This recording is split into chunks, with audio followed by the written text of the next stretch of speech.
guys, I'm Ray, and we are streaming blacksmithing. Welcome to the stream, everybody. Welcome, welcome. Today is Friday, and I am super excited for the weekend. I mean, just being able to relax, or at least attempting to relax, is an amazing prospect. This has been a week, you know? I don't get to completely relax though, because I still have to continue grinding on the axe and dealing with the very short eye for the handle.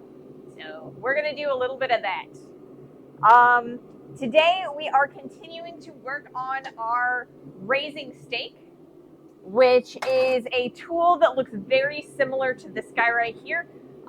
This one is also a raising stake, but this one has a nice sharp nose on it, an end to the nose.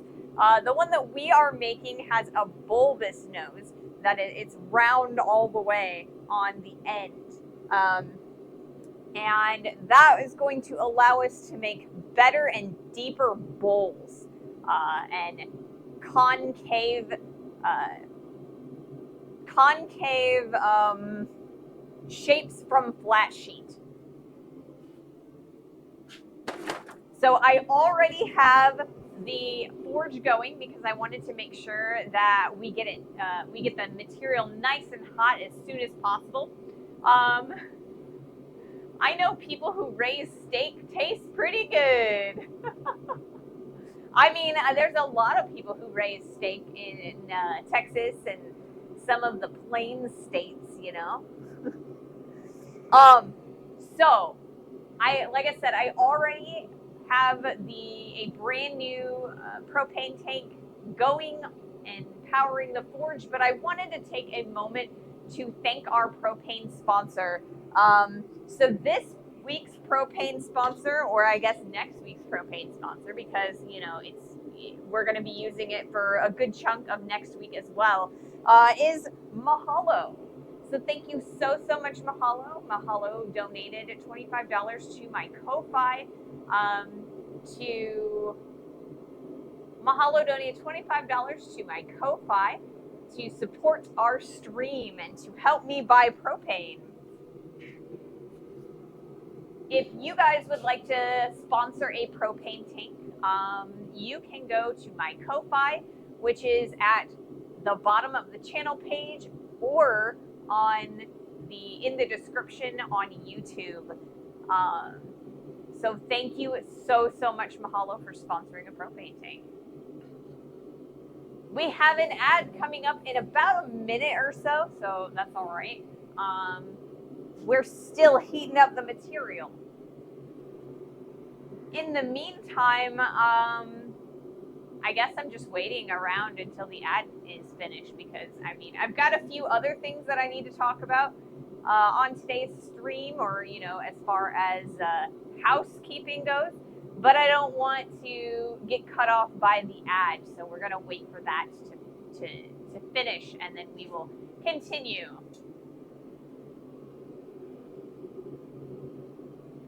It is super warm today, super hot for a November day. It's kind of like, I guess technically it's still like the middle of November, but I mean, you know, it's the second week, and it's like 77 degrees and counting today. So that is very unusual for this time of year. It should be a lot colder than this. When it got down to 30, I thought we were in for, you know, the winter, you know, but we have decided that we're going to get warm again. So I filled up the jerry can, and we're going to stay hydrated today. We might actually get some sweat, so we shall see.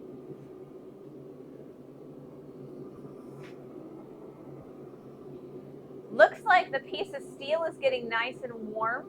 It needs a little bit more time though. But yeah. Getting ready to go.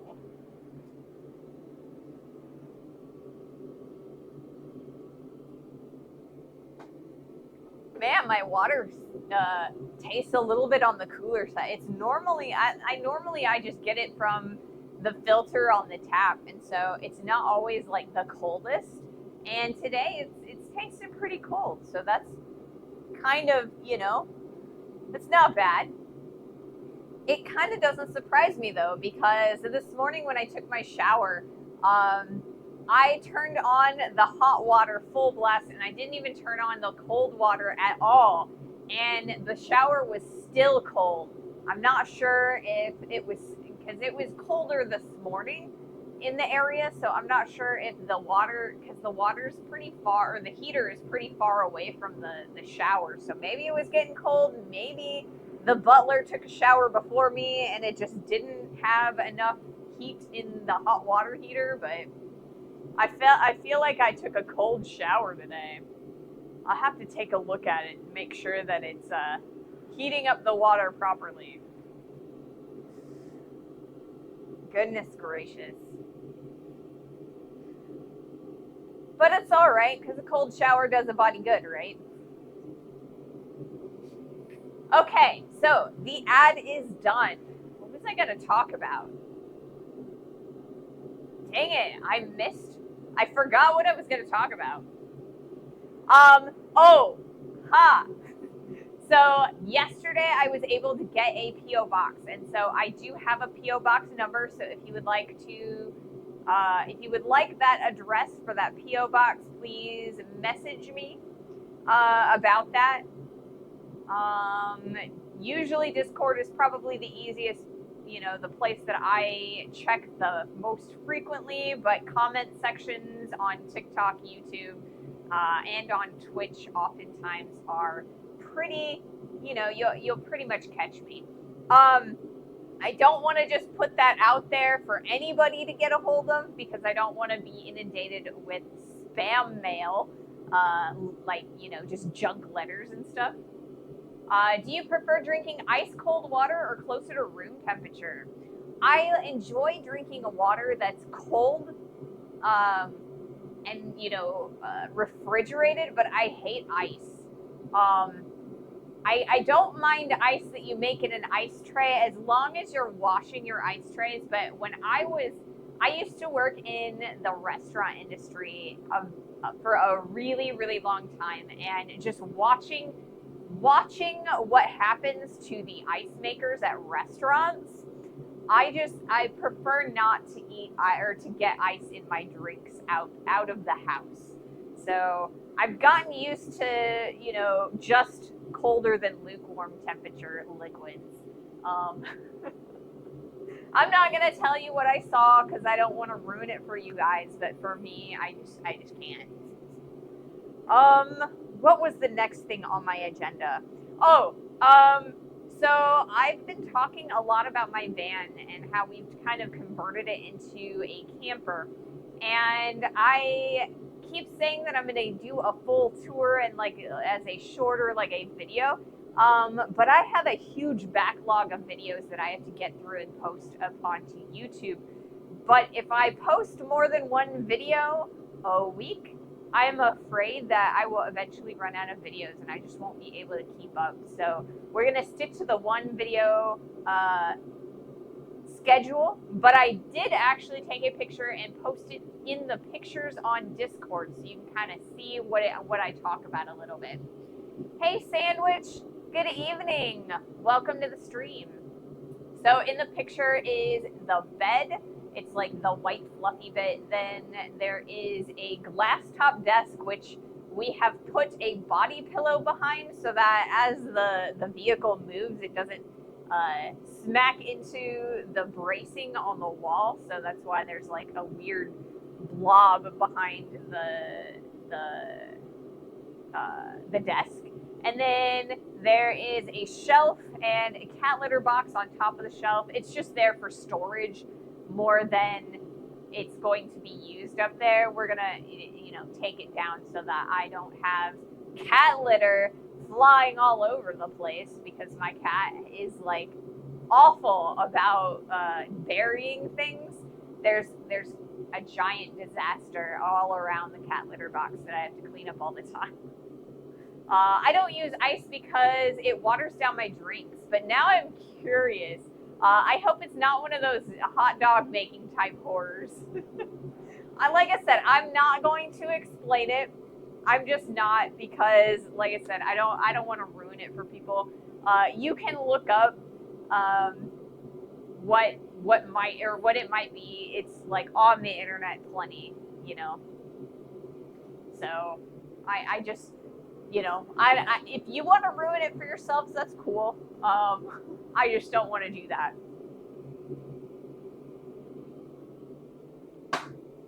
Let's see. I think that's pretty much all of the things that I wanted to talk to you guys about as far as housekeeping.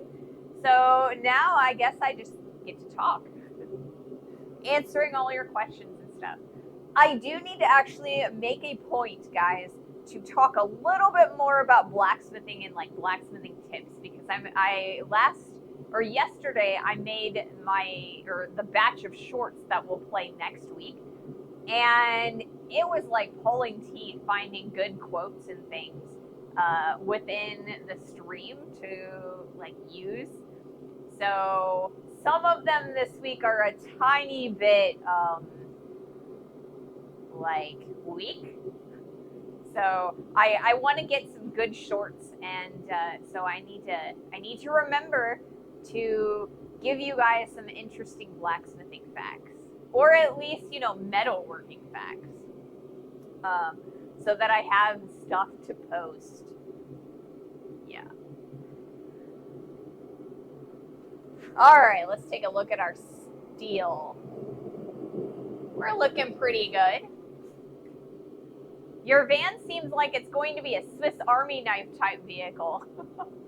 So one of the things that we wanted to prioritize within the van is making things easy to use and easy to, so like convenient, I guess, is a good word for it. So that meant that we had to be very particular about the types of things that we put in there. A lot of van conversions like that have like hideaway beds or fold out beds, or, you know, other things that are very transformer-y. And we just didn't want to have to transform a couch into a bed every night, like after we had ran all day on all 4 cylinders. So the bed it's just a permanent full-size bed. I did actually chop out a couple inches in the middle. Forging a steak. So this is a Buffy stream. Kinda. So we're doing something similar to this guy. This is a tool. Normally I designed this one to specifically go in my vise, like so. And then you can take flat sheet and kind of hammer it over this way, and it will create a dome shape. So yeah, I'm sure that if Buffy wanted to, she could shove this into the heart of a vampire, though. I mean, there's a nice, like, a nice flat here.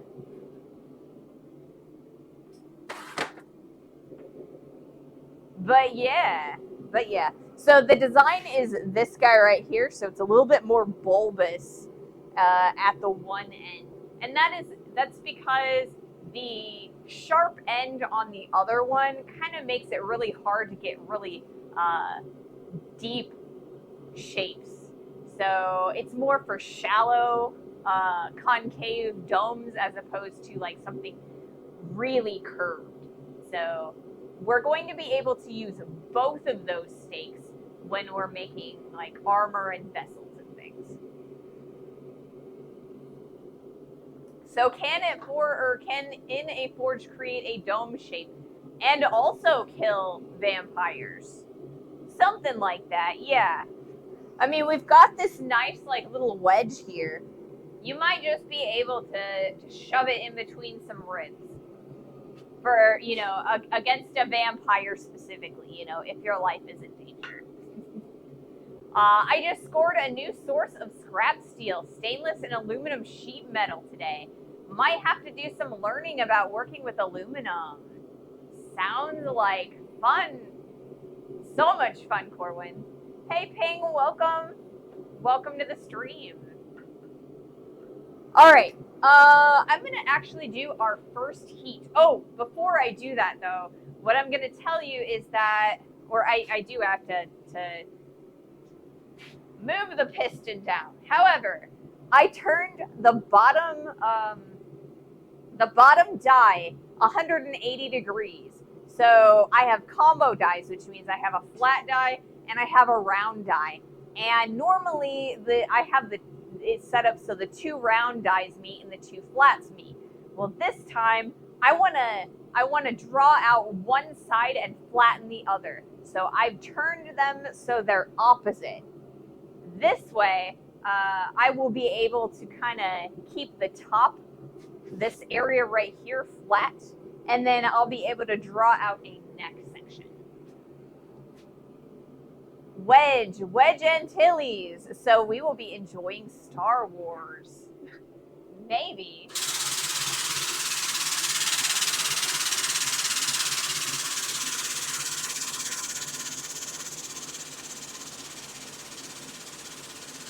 Don't you have to be, okay. I will talk about, Dr. Optimal, I'll talk about your question after I get the press down.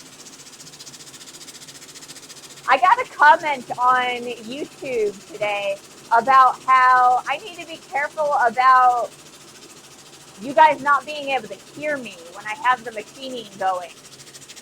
I feel like you guys can hear me relatively well, but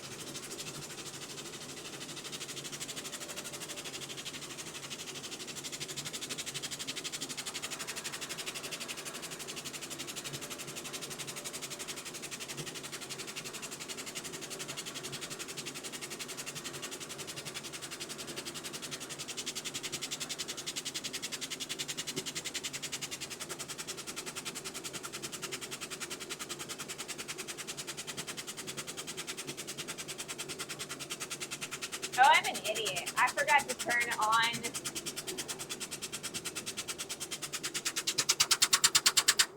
I forgot to turn on the air compressor.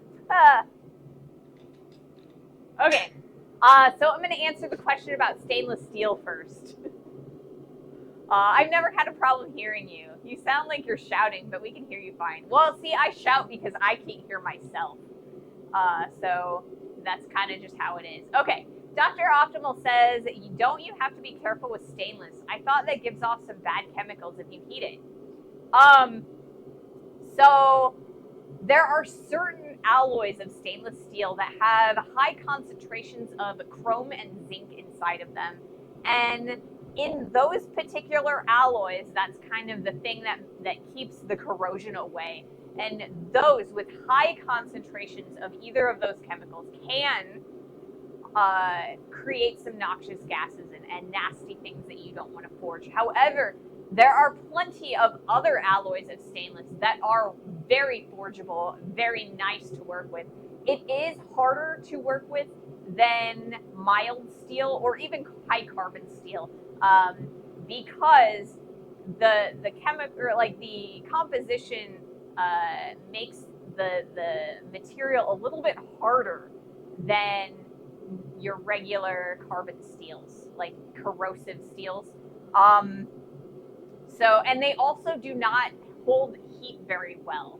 So you have less time to work and it's harder to work with stainless steels.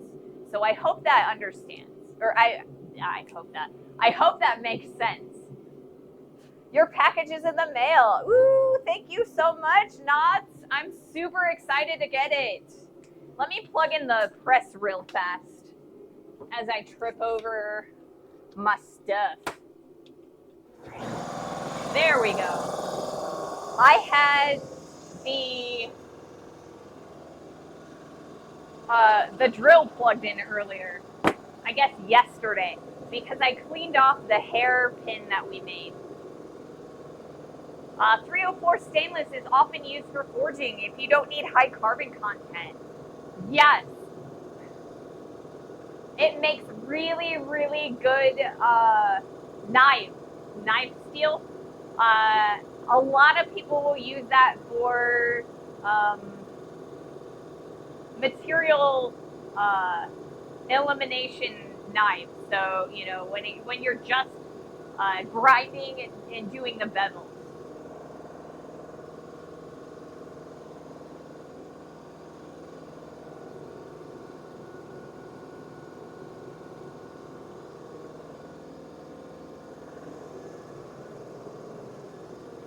All right, so once the air compressor has finished repressurizing, I will do our first heat. Like I said, I forgot to plug it in. I was like, why isn't the air compressor kicking in while we were lowering the piston? And I'm like, oh, it's because I unplugged it for the drill.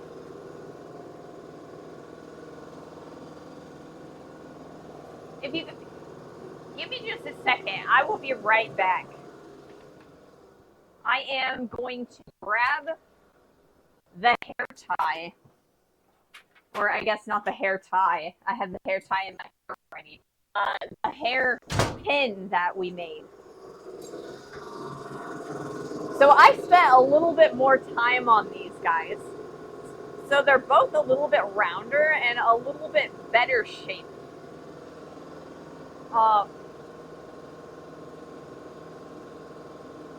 So yeah, I hope I think they look pretty nice. They're a little bit on the heavy side. I think this one particularly, it's a little bit long. So when I put it in my hair yesterday, it was hitting me in the neck, and I wasn't exactly excited about that. So in the future, I think if I make this design again, we'll make it a little bit shorter. I also think that it would be really nice to make something like that in a different material, like maybe stainless or copper. Copper would be good, maybe brass. One of these days, I might actually forge one of those. I do have some brass bar that we could forge sometime in the future when we're looking for something challenging, because you have to be very, very on it with brass and bronze, because they have such a low melting point in comparison to steel. No self-stabby accessories. See, I did blunt the tip, but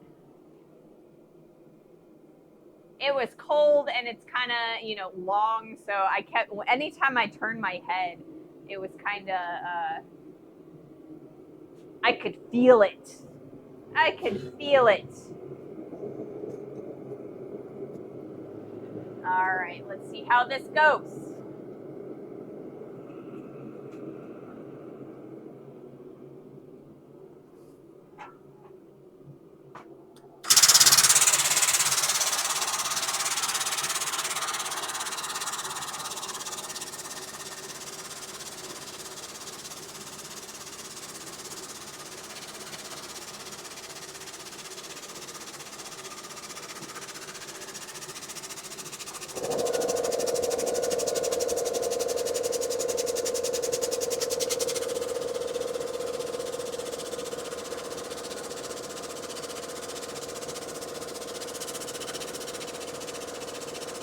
That didn't work the way I wanted it to. I gotta figure this one out a little bit.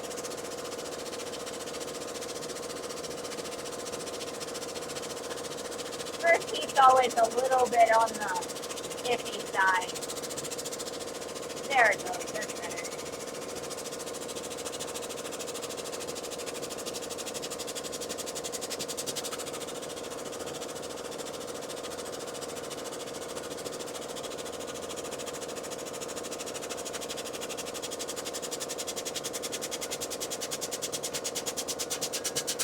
All right, we're gonna reheat this.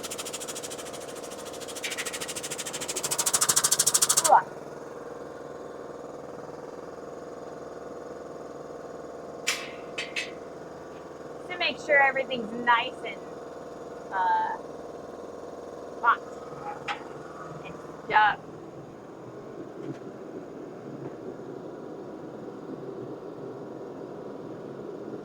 All right. let me do dash. That way you guys can see me, because, let me move that like so. That way I'm not smacking my elbow on the vise. Are you trying to make a forming steak with a ball or the flatten like a mushroom?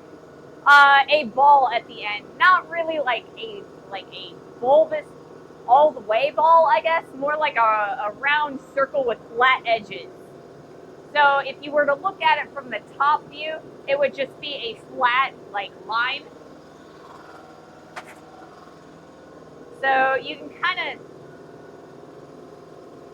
it's kind of like this one, but I want to extend this bottom end and with like I guess a ball at the end, but flat on the side.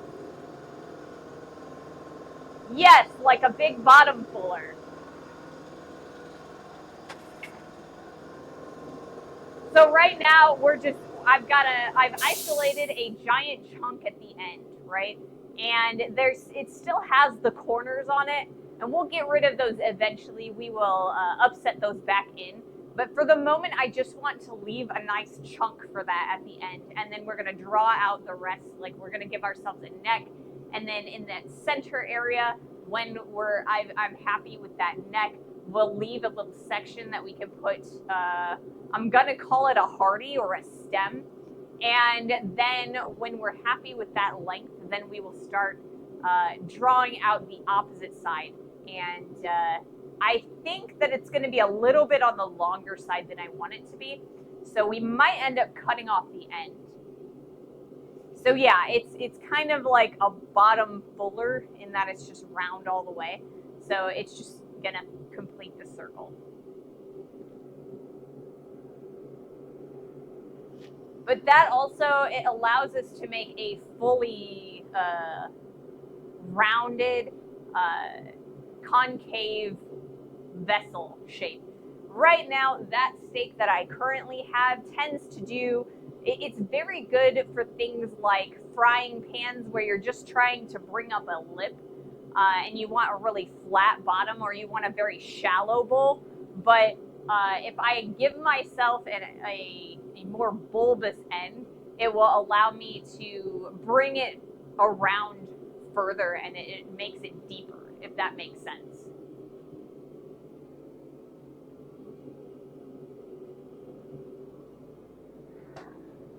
Because when we are forming sheet, it's very similar to when you're doing a scroll. You're not hitting directly on, or you're not like squishing the material between your hammer and the anvil. You're hitting the air around it and kind of collapsing the air pocket. And so that's kind of what the goal in silversmithing when we're making those nice bulbous vessels.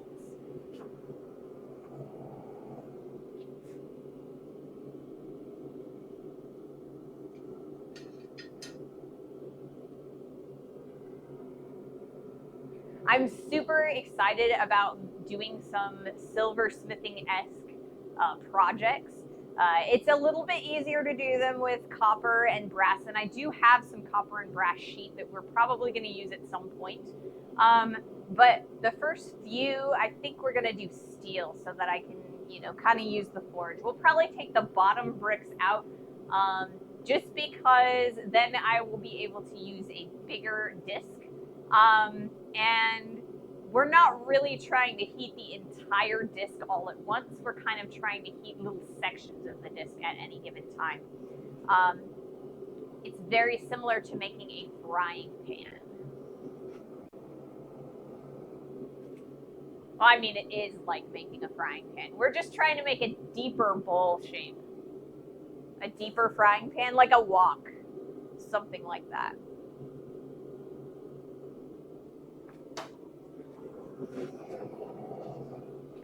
The butler's favorite pan is a wok. It's like, I don't know, it's about yay round and about yay deep. And can do the wok, like the veggie throw. You know how when you're using a wok, you can kind of like scoop up the stuff and like throw them and catch them. It's like a wave or whatever. Yeah. All right. Let's take a look at another heat.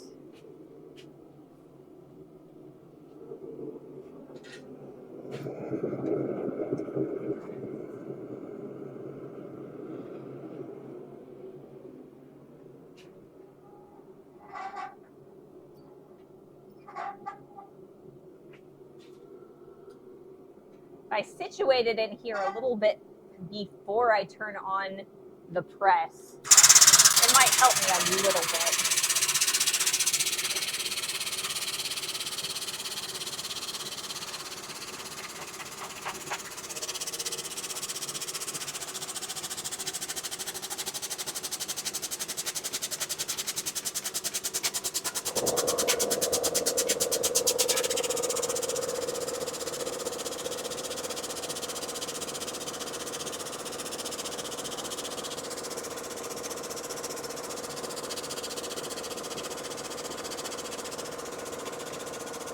It would be neat if I had actually lined up the jaws of the press very well.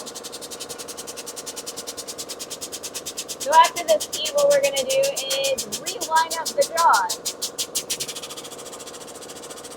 So I'm not fighting them.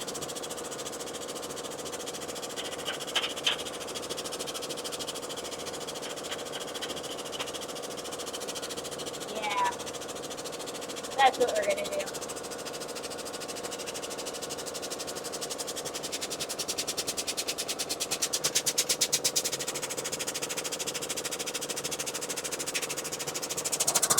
Raw. Getting there. But once again, this is A2, so it's an incredibly hard material.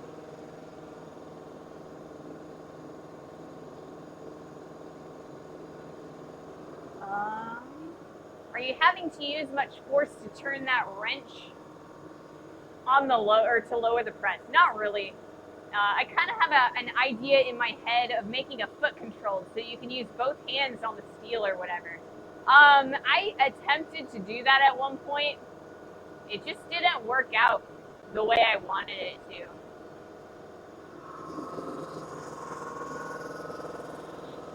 So if I were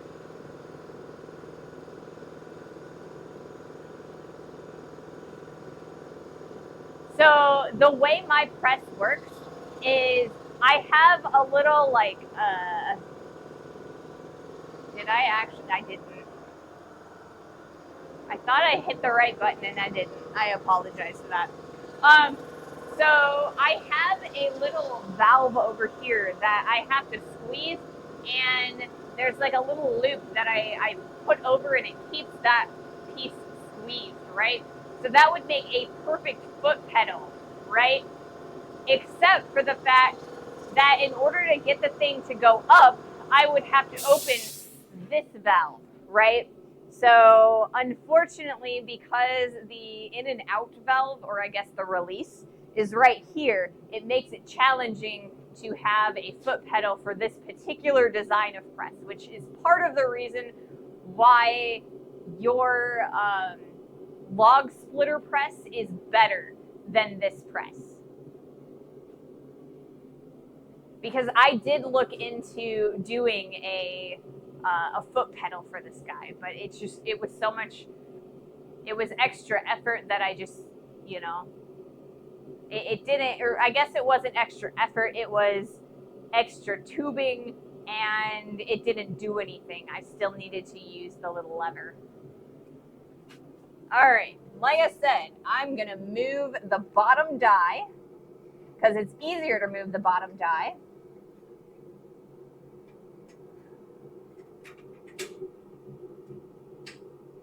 Then the top.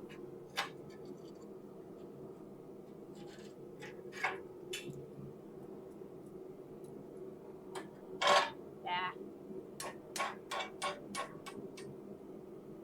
And we're gonna line them up just a little bit better.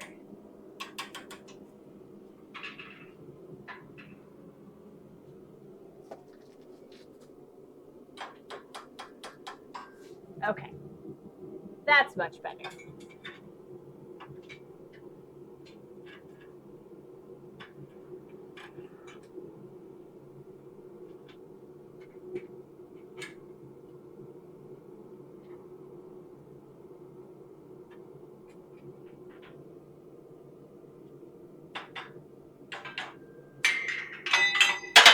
As I drop it. There we go.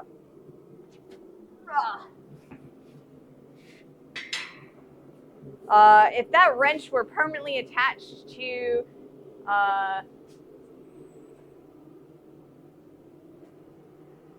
hey Bluesy, welcome to the stream.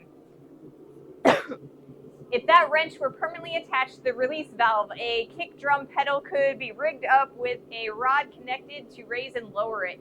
Kind of similar to how a toilet flusher would work.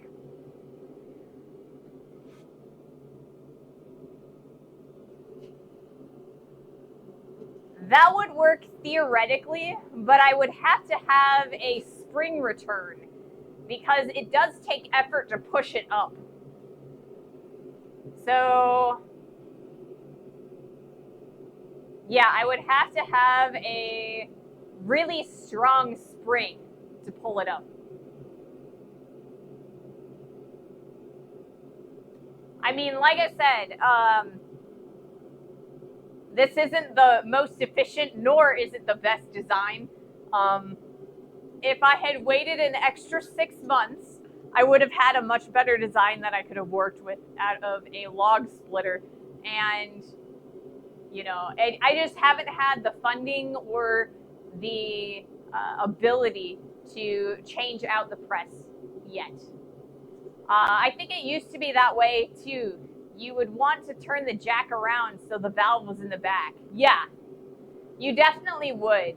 But this jack is also kind of weird because it's got all of the pneumatic bits are sticking out in the back. So while it looks pretty slim from this side, if I were to show or to flip the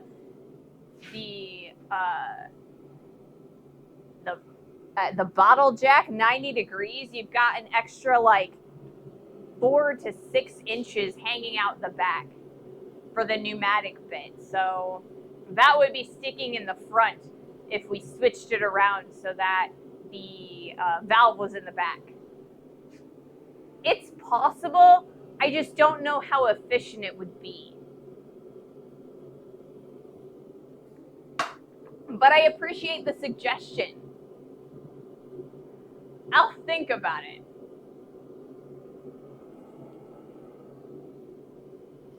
Like I said, it was a good suggestion. Yeah, it's not ideal. But it is what it is. It works for the moment. It would be a lot better if I could use 2 hands. It would be a lot easier to control, but it's also because of my tongs themselves. If I had a better set of tongs that didn't rotate, I would be in business because I can move it one-handed. I'm strong enough to do it. It's just it rotates a lot. So when I'm trying to push it in, sometimes it rotates instead of pushing it in. We just need to donate so you can get a pneumatic ram. I'm not going to say no.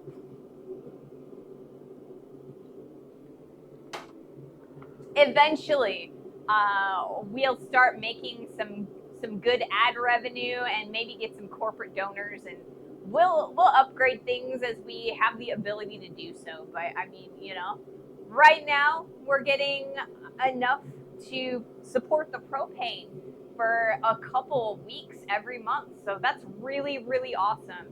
And I am so grateful and appreciative of everything that you guys, all of the support that you guys have given me. So, I mean, we're getting there, things are trickling in, and eventually I'll get the chance to upgrade a few pieces. In the meantime, you guys get to watch me struggle a little. GG us, yeah. I'm so happy and grateful and excited for all of you guys. You guys are amazing.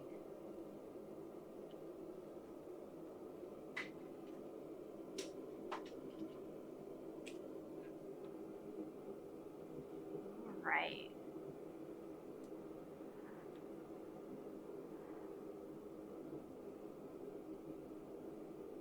Let's make sure that whoa.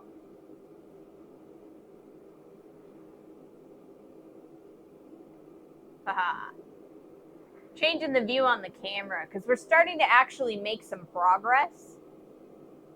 So I want to keep on recording. On Wednesday, I only recorded a couple heats because we were doing the same stuff over and over. So now I'm finally in a place where we're making some progress, we're making some moves, and things are shaping up. So we're going to record more.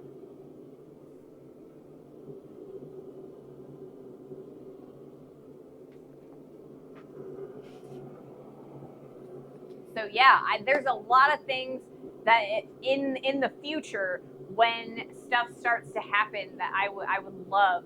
Like if I could get a sponsorship from like Chili Forge, I would love to replace this guy with a Chili Forge. They're so much more efficient. It's going to be cheaper on the propane. I mean, they get hotter. They're just better in general. If I could get a sponsorship from, you know, Coal Iron Works, that would be great too. I mean, then we could get a different, you know, a coal iron press. We wouldn't have to worry about that, you know. But that's in the future, and we are happy with what we've got now. Summoning a 4-hour big raid. I mean, I'll take raiders. I'll take raiders.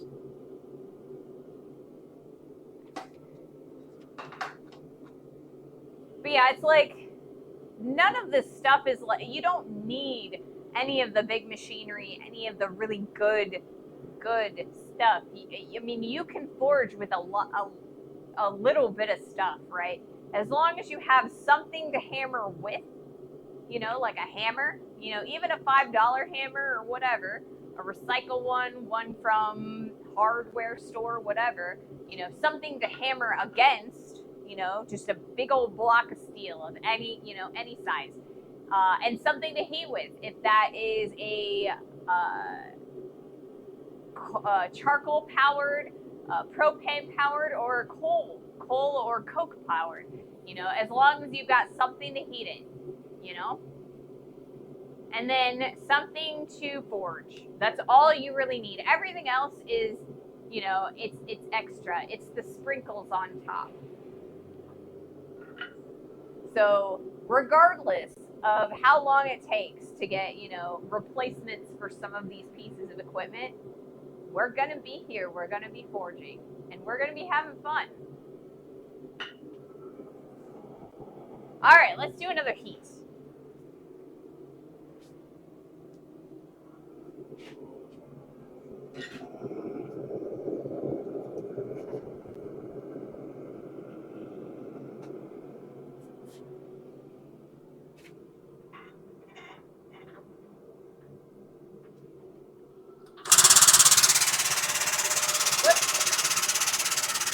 Rotated on me. We're good.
I got a ball peen hammer for $5. All the time in the 1 to 2 pound range, mostly for the top tool and axe conversions, but some are worth keeping as hammers. Yeah, like I said, you can find so many good tools that are so useful for really, really cheap. My voice cracked there. But like I said, you don't need expensive tools.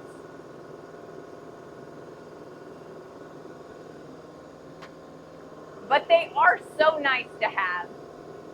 I love all my expensive tools.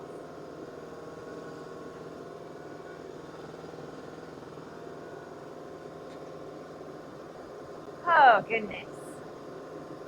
It's great to be out here today. Today started out kind of meh, and over time it's gotten a lot better. Yeah, definitely.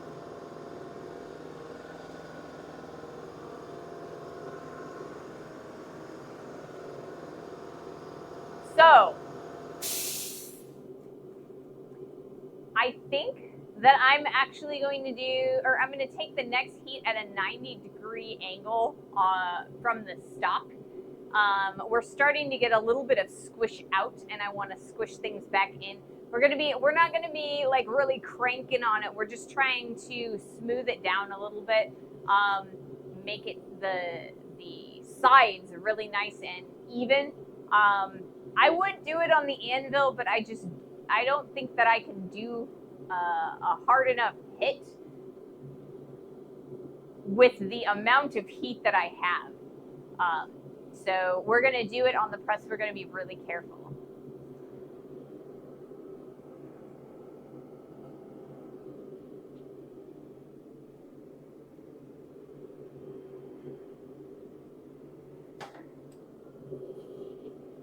I just feel like I think that my hammer is going to bounce off of the piece if I tried to do it here on the anvil. And the piece of steel is a little bit unruly in my tongs. So I think it'll be easier to do it in the press.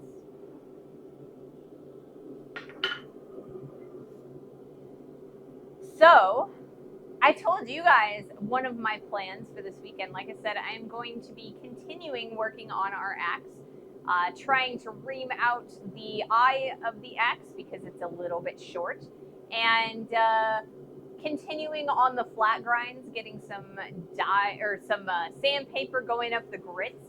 I also might look at doing a little bit of heat treating. I haven't decided if I'm going to go for that yet or not.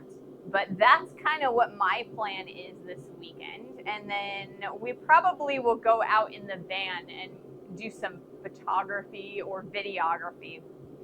So that is my plan for this weekend. What about you guys? Do you guys have any good plans for this weekend? Menlos, thank you so much for that follow. Welcome to the stream. Welcome to the community. Welcome, welcome.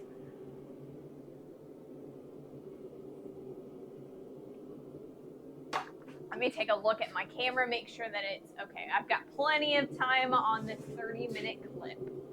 And we got a good amount of heat. Let's do another one.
back up and we're gonna turn it upside down and we're gonna work from this side next.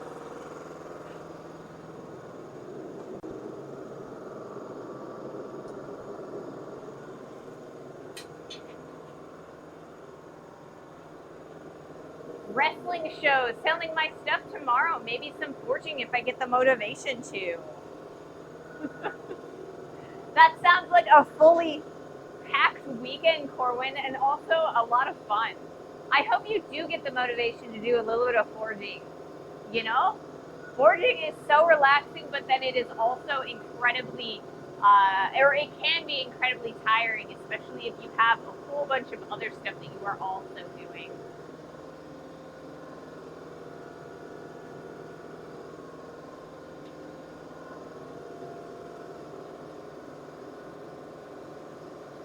So I think the butler is also going to be going, while I am doing my grinding for the axe, I think the butler is going to be going over to his sister's house to help them out a little bit. They've got some construction going on. I was sick earlier this week, so I haven't been out there since last Friday. Ooh, that's a really long time not to forge. I always get a little bit restless when I'm gone from the shop for long periods of time. You know, I love being out here. This is probably one of my favorite places to be. I have so much fun out here with you guys.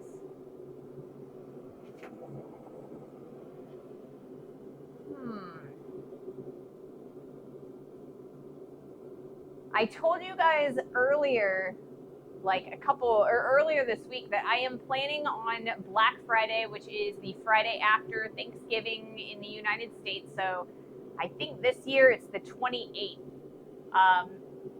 We are going to be taking a pause on whatever project that we're doing, whether it's this project or the next project that we're doing. We are going to take a pause on that day, and we're going to do some jingle bells to kind of get ready for the Christmas holiday. So I've got a nice pattern for flat sheet. So basically, it's like if you took a football, you took 4 of them, and you kind of glued them all together in the center, end to end, in like a flower shape. That's kind of the shape that the pattern is a little bit. It's not exactly that, but it's somewhat close. And so basically we're going to go over to the swage block, and we're going to use some of the spoon divots in there and round out those little petals. And then we're going to fold them up into a jingle bell shape. And that is going to be our Black Friday Christmas project. That way, if you guys want to take a crack at it yourselves and do some festive jingle bells for Christmas presents this year, you'll have an example of how to do that. So I'm super excited about that. I think it's going to be a fun project. I've never actually been able to do them before, so it might take a little bit of trial and error. So I'm pretty sure we can get at least 1 done. I'd like to get several done. If I can manage it, I would like to get at least 8 done total. And so if I don't get them all done on stream, then I might actually do some on that or over the weekend, so that I can have enough for my purposes.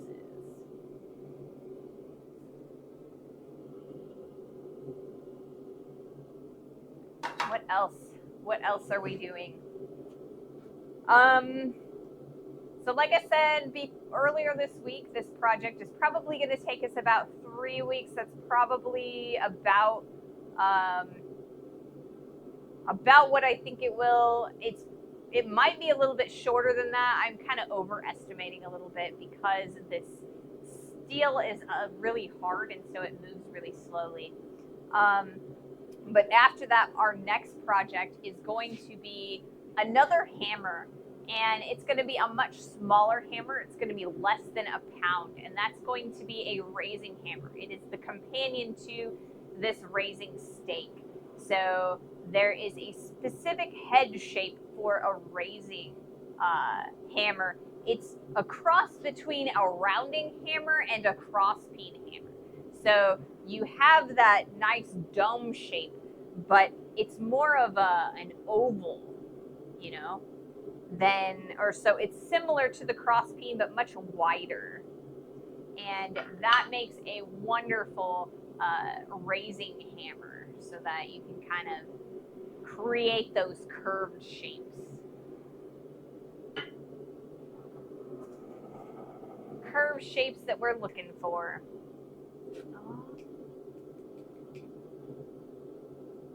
But yeah, let's do another heat. Like I said, we're doing the quarter turn to get those nice flats. So many things are falling in this, or falling in this workshop. This has to be counteracted by raising stuff. Yes, I drop things all the time, and so I have to raise the, I guess I have to lower the gravity a little maybe by raising some bowls and armor and things.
A little bit out of hand on this brick. I might actually have to start using my gloves.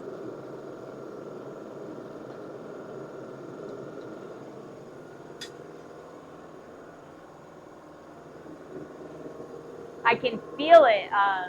So the brick of steel, it has ambient heat around it, and as I am using the lever, when I'm in the down section, my knuckles here, I can feel the ambient heat. It's actually starting to be uncomfortable. Not enough to like burn it or anything, but it's a little bit uncomfortable.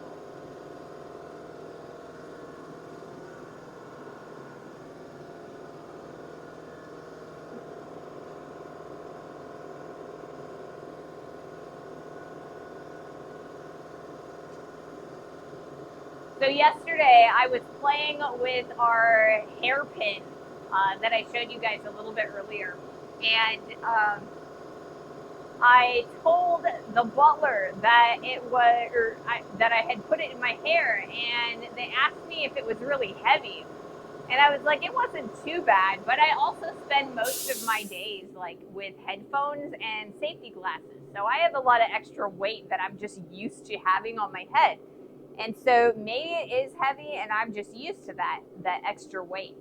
So the butler put the hairpin in their hair because the butler has about shoulder length curly hair. And it was pretty funny. I'll have to see if the butler will let me, film their back with the hairpin in their hair. I think it would be funny.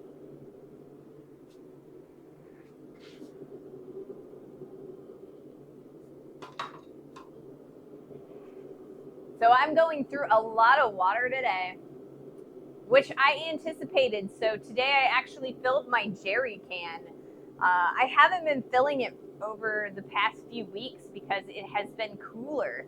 But today it's pretty warm, and so I made sure that I filled it so that we can get a full, 2 or 3 glasses of water before I switch to Gatorade.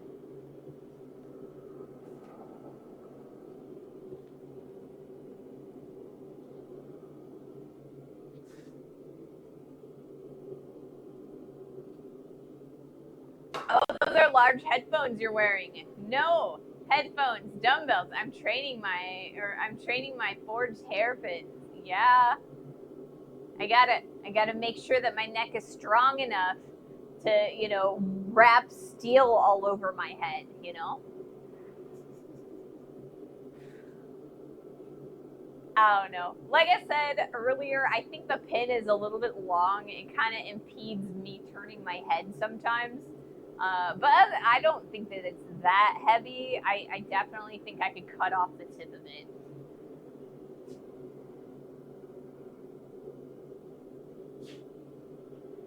I was also wondering, because like the way it sits is that you kind of fold your hair, and I designed this to like actually wear a hair tie or with a hair tie. So what you would do is you kind of do a messy bun kind of thing. So like fold your hair in half like so, and then you put it into the round section here. Pull it all the way close to your head.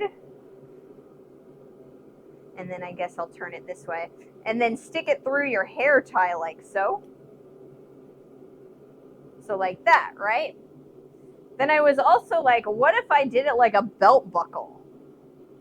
And I don't know. Maybe. I think it might work a little bit better.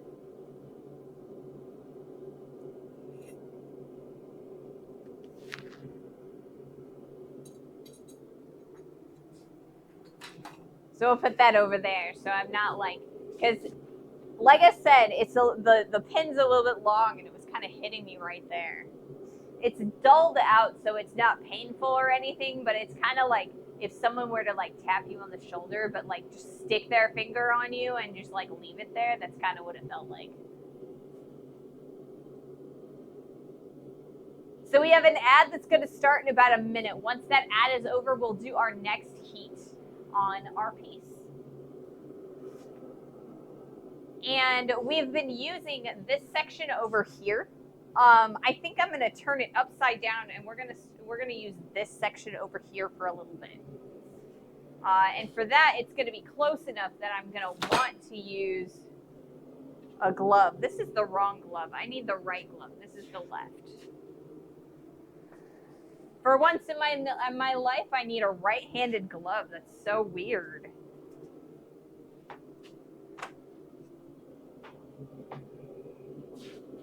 I'm not used to needing the right-handed glove, you know? When you're welding, it's the left-handed glove, like always.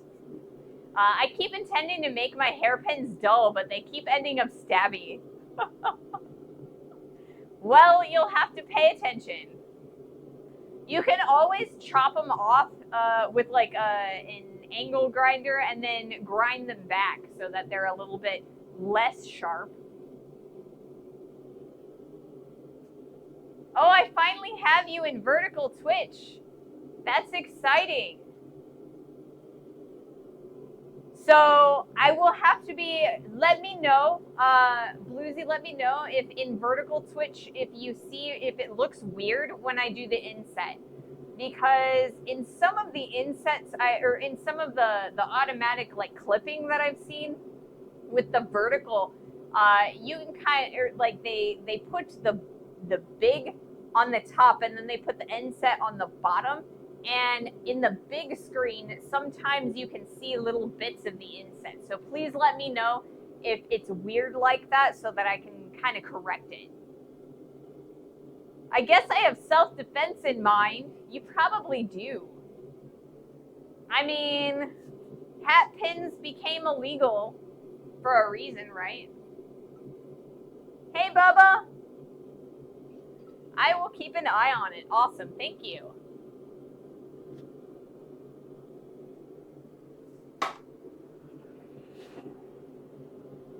And I'm going to fill my water up real fast while we're waiting for that ad to be over.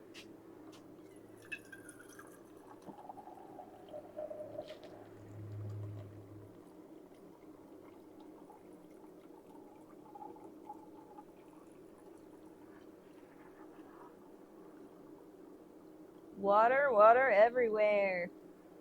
And all of it's for me to drink. Well, not all of it, actually. I lied. There's a big old bucket of water over there that I would not want to drink. My quench bucket.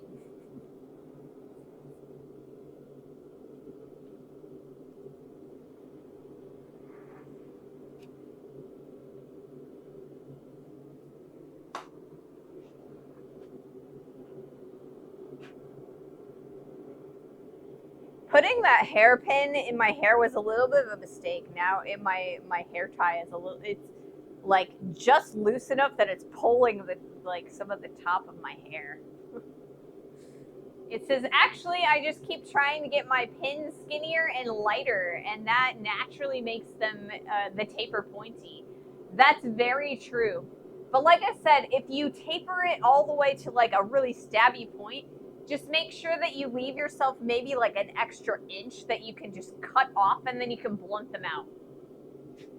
You quench in water, why not use quenching oil? Usually when I'm quenching in water, it's mild steel. There's no reason to quench in oil with mild steel. When I am using high carbon steel, I will quench in oil. But right now, I make all my like tongs and things out of mild steel so I can quench in water. It's just easier and cheaper, and I don't get that nasty greasy feel on things. So I have a water quench or for things that can quench in water, and I suffer when I need oil because I don't keep it out and about.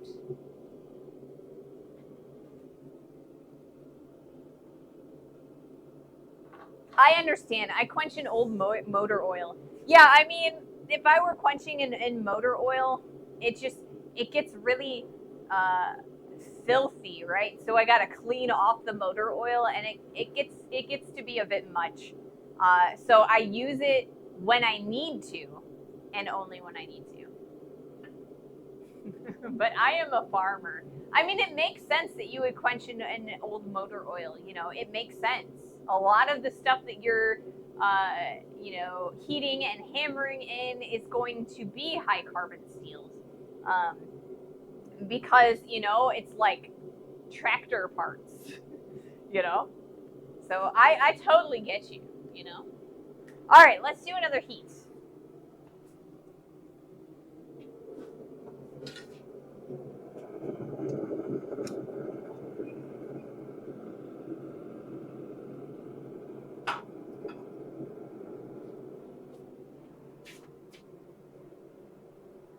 Oh, I had it right the first time. We're gonna go in like so.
There we go.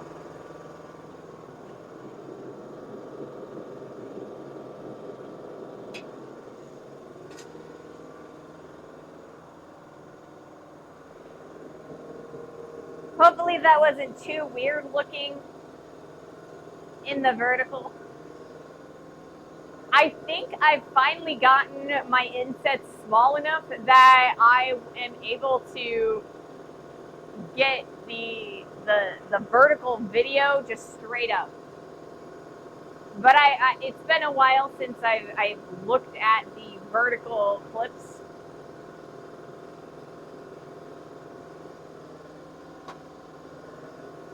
But I do try to make sure that my inset is in 1/3 of the screen, because when you do vertical video, it is the middle third that often gets used for your vertical video.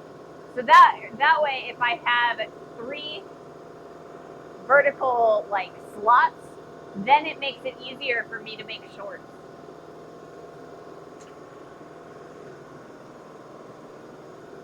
Less cutting. No, video is horizontal, but chat is under the video now. Oh, okay. Okay. That makes sense.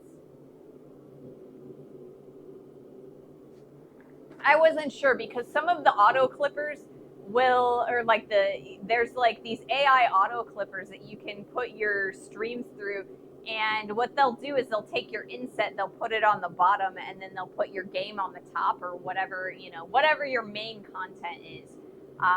And then it's like a vertical video that way. Vertical videos cause me to scream inside my brain. See, I'm not normally a vertical video person at all. I think that's, I like everything in landscape. I mean, portrait has a time and a place for actual portraits, right? But, that's the format for TikTok. That's the format that people who watch on their phone, it's everywhere. I'm inundated with it, and I can't completely ignore it, Yeah, but I don't do that. I just use a vertical Twitch plugin for Brave. Okay. Hey, Yankee, welcome in. Welcome.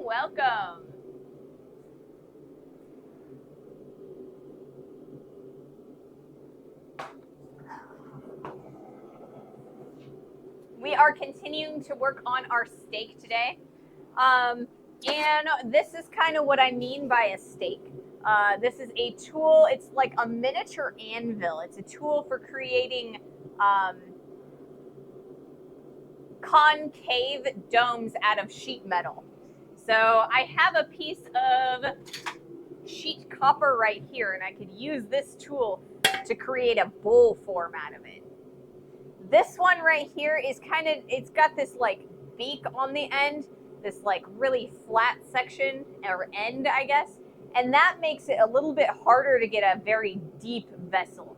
So this is more for shallow things. It's a great beginning, but the one that we're currently making, we're going to put a ball at the end of it, or I guess a circle at the end with flat sides. That way we can get a much deeper vessel. So both tools will be used, but this one is for a different function.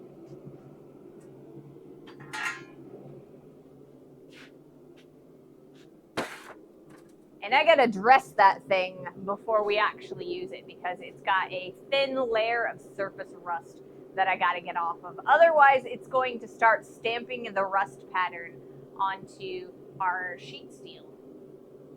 Why not use a ball peen hammer? It would be beautiful if not for the fact that I'm trying to make like taller vase-shaped vessels as well as deeper vessels, right? So I have some good ball peen hammers that are very useful for that. This guy right here is pretty useful for beginning vessels like that. But if I'm trying to make a 6-inch vase that has like 2 or 3-inch diameter, I can't get to the bottom of it with this thing. So it's like all useful tools, it's just for different purposes.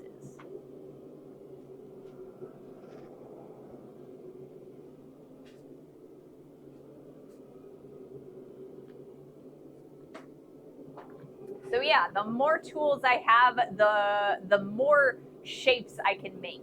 So I've been showing you the one steak, but I also have some mushroom steaks that I oftentimes use for bowl raising. I have a ball jack that I often use for bowl raising and armor making. So it's like different tools for different purposes. Well, you start off with a fist plate and hammer away, or with a flat plate and hammer away. Yes, you do. So this right here is a leather sandbag, and I made this guy like a really long time ago. But what this is I bought some leather and I just sewed it together. There's a whole bunch of sand in here. This thing is beautiful, beautiful for making or for starting vessel shapes, right? You don't want to use anything hot with it because it'll start charring the surface of it.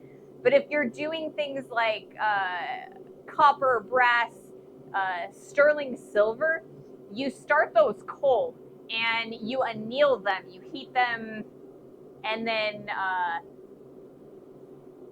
you're kind of doing all of this process cold, and then you anneal it to realign the crystalline structure. So this is beautiful to begin with. So you put something like that right there, and then you take your flat disc, stick it on here, come in with your nice ball peen hammer, and then you've got your sandbag that provides some resist from the hammer. So the sandbag gives, and it kind of pushes your plate upward, and that's how you start a vessel in silversmithing. So everything can have its place. Yeah, I imagine. I've been known to do the discs for my cutter that way. Yeah, works beautifully. And I mean, when you're doing it that way, you have to be a little bit, well, not careful necessarily, but I don't think you could see them real well here, but there are these little indents, right? So it's kind of like dimples. So if you want a smooth surface, you have to take this back over top of, like, at this rate, or, you know, at this depth, I could use like a ball peen or whatever I would want, or a ball, a trailer hitch. And I would go back and I would chase these down so that it turns it from a whole bunch of little dimpled divots to a smooth surface.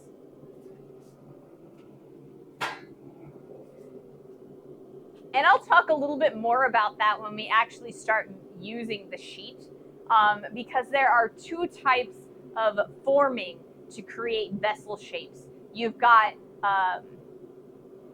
sinking and you've got raising. Sinking is what we were just talking about with the sandbag.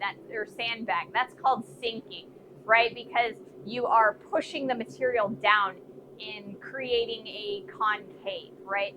So with raising, you're coming at it from the bottom, so you're turning it convex. Yeah, it's hard to make it perfect, but it works in a pinch. And you have clay, but that's slightly different. I mean, yeah, like I said, different tools for different purposes. I don't typically use clay because the clay is kind of dirty a little bit. So I have a tendency to use pitch or microcrystalline wax for that, for like chasing and that sort of purpose. Irate Turtle, thank you so much for that follow. Welcome to the stream. Welcome to the community. That is slightly different. I guess you're right. You're right. That is slightly different. I've also used like microcrystalline wax for that purpose. You kind of like put a bowl, like a heap of it, and then you can kind of hammer into it. I don't know. All right, let's do another heat because we're here for blacksmithing for the moment.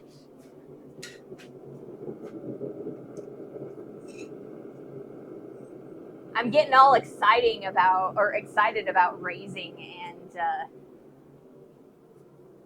sinking, so I'll get into that when we get into that.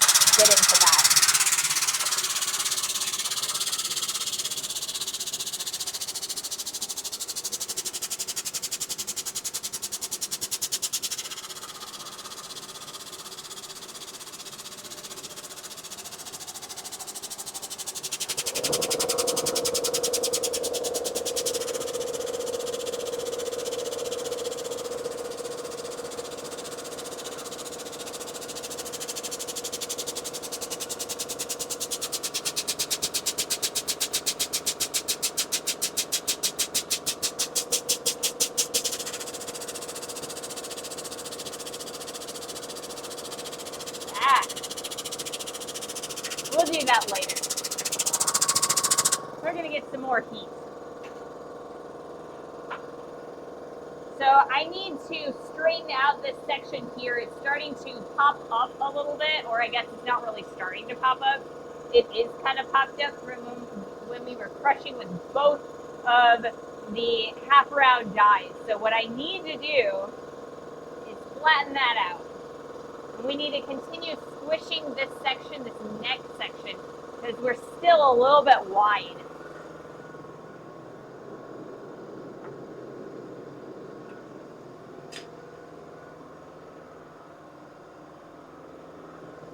So we're going to try and keep on keeping on. Slow progress, but progress nonetheless.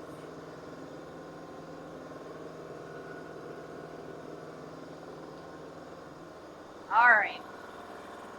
I am going to move the camera view just a little bit. Zoom us out a little. Not too bad.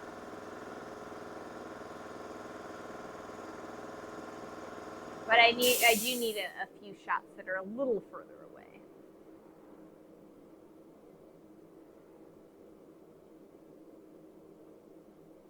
There we go.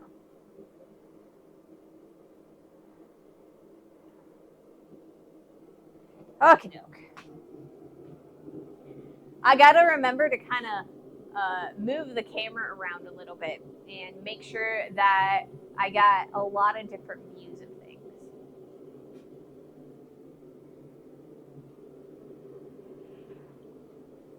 It makes it more interesting for me to edit later.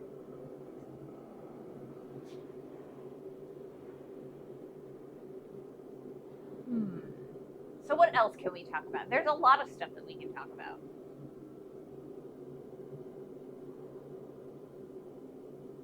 I know I've talked about it earlier this week, but I haven't talked about it today.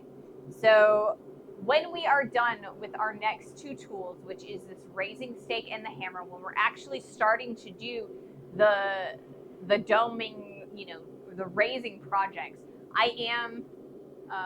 we will start the Mexican wave, so the camera moves to the left and to the right, right? To the left, to the left, to the, well, I guess that's not the Mexican wave either. But yeah, so we are going to be, I would like to do, for my first project, a pauldron, so like a piece of armor. And not quite, but hey, I know, right? So we're gonna do a pauldron, like a piece of shoulder armor. And so I kind of want to do something a little bit more pop culture-y. So I want to dig in a little bit to our nerdiness. And so we're going to be doing or patterning off of some pop culture references. But I need to know what pop culture references that you guys are interested in seeing. There is like Star Wars with like Mandalorian armor. There's several different designs of pauldrons for them. We could do Final Fantasy. There's like a lot of different pauldrons there.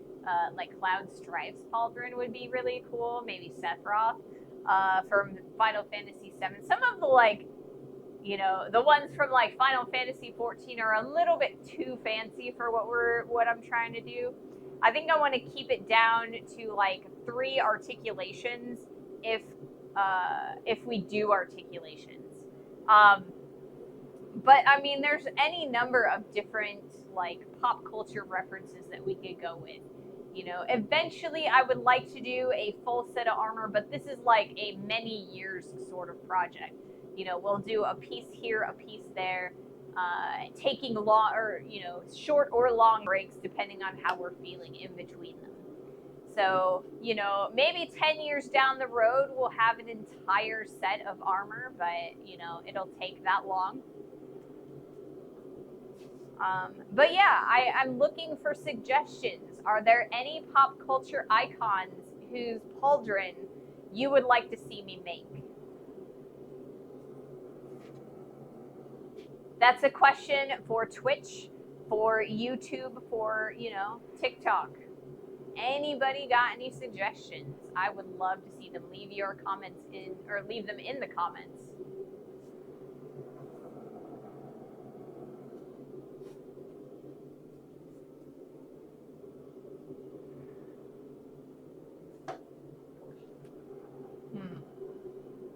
Let's see. What else do I have that I can talk about today? I thought a cauldron was a big black pot. I mean, yeah.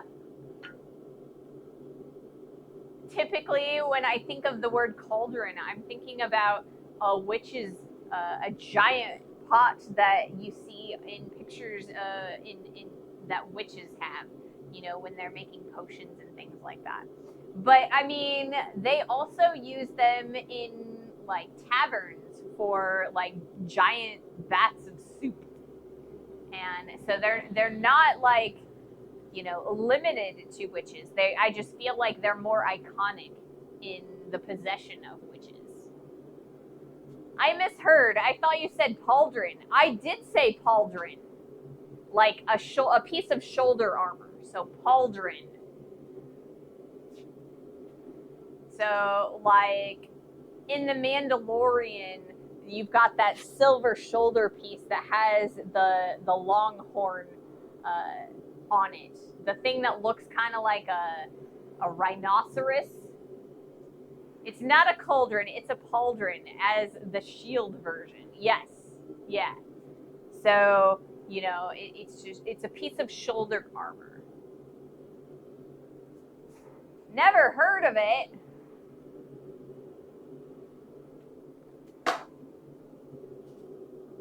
You could Google it. You'll see lots and lots of different types. There are so many different designs for shoulder armor. So you've got like the single piece where it's just a piece that you stick on your shoulder, and sometimes there are articulated ones so that they go a little bit longer down your shoulder so that you can kind of move your arms up and down. They call it an articulated pauldron. Segmented plate, yes. Yeah. So typically they are worn with a gorget. Often, or you know, sometimes they are buckled onto the gorget, which is a piece of neck armor. It protects your neck and the bib, like the front breastplate, or in front of the breastplate. And sometimes if you are only, you know, in fantasy works, sometimes people only wear a pauldron, and then they kind of have like an around the arm and then also around the chest harness. Hey Abidocious, welcome to the stream. Welcome.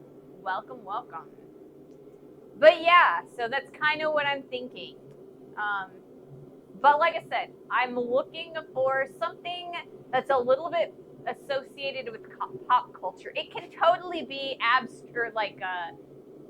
not abstract, obscure. It can be obscure, but I think that it would be cool if it was recognizable.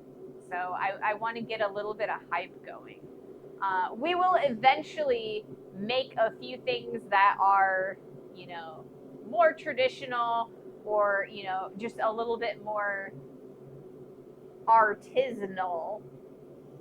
But I want to start with something fun.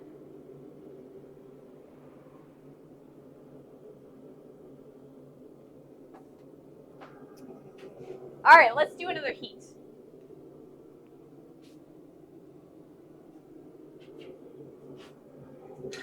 We're going to go back to the left side of the combo dies.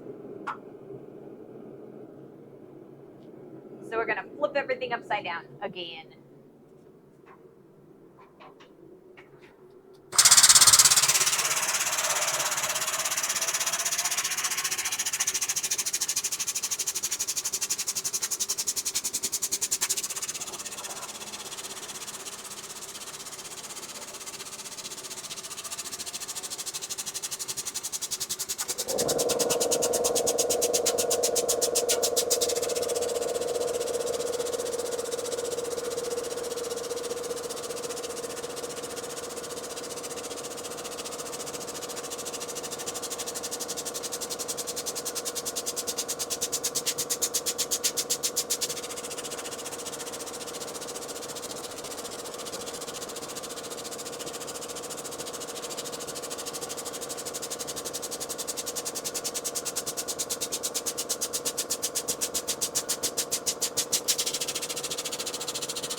straighten that out a little bit. That's good.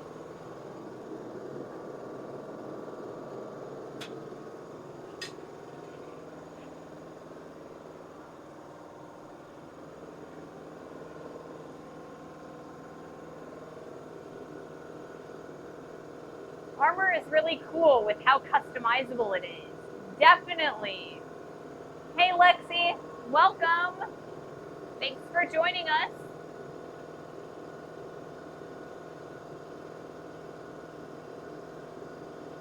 The gambeson and the ringmail are often worn under a full set of plate armor if you were going to wear a full set of plate armor. Most people actually wore chainmail as outerwear. Oftentimes people see knights with plate, but a lot of knights didn't wear plate. They didn't actually invent plate until the invention of the firearm.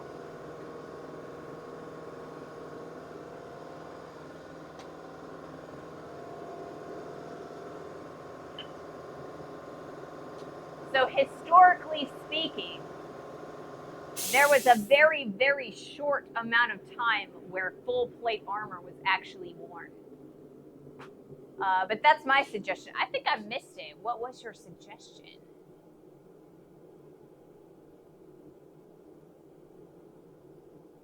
Guts armor, segmented shoulder plate would be cool during the Black Swordsman's arc or Black Swordman's arc. I don't think I've actually seen that one.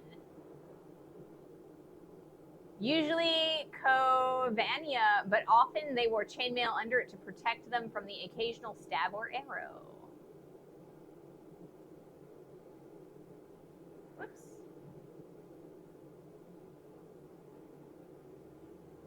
Yeah, that wasn't the outer layer to protect the skin a little. The problem with plates is that they tend to limit both visibility and movement. That is very true, Lucy. Very, very true. But they are actually a lot thinner than you and lighter than you would imagine. You can move pretty well in like real well-made plate mail that fits you. Oftentimes, people would inherit armor because it's so expensive to commission a full plate set. So if you're wearing your father's armor, you're going to have a lot less movement than if you're wearing your commissioned custom set.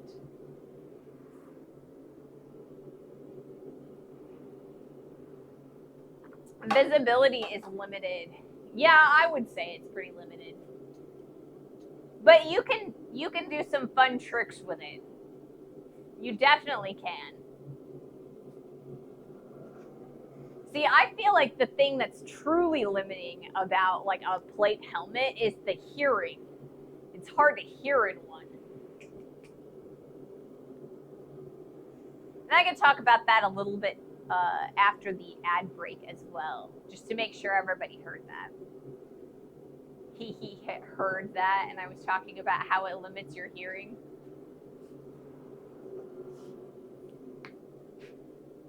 I'm going to change my camera view. Just cuz.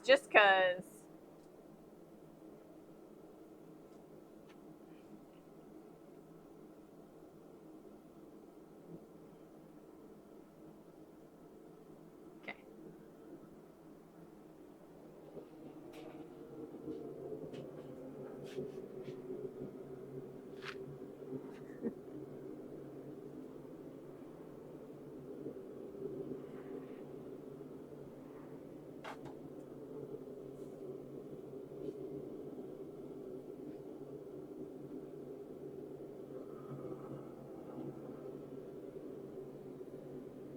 I got about 20 seconds left in my ad break. I never know who can hear me and who can't when I'm, during ad breaks. Because even if you don't have the, premium service or a subscription, sometimes you get ads and sometimes you don't. So Belusi says, yeah, but basically I'm deaf anyway, so that doesn't really bother me. Because I was talking about how I feel like a plate helmet, it's hard to hear in, because it's covering your ears. And you also, between your armor and like your head or wherever, you actually do have padding, right? Your armor needs to be padded well, especially your helmet, because if your helmet is not padded specifically for your head and someone smacks you upside the head, it's going to protect your brain, but it's going to ring like a bell, and yeah, you're going to be a little bit dazed. Can we see pictures of what you had to model? Are you talking about the plaid? Like the plaid jackets that I was modeling? I did post pictures of those in the Discord. They are a little bit higher in the picture like channel. So if you guys can't see that, I can pin them. Let me open my Discord real fast and see how high they are in the feed.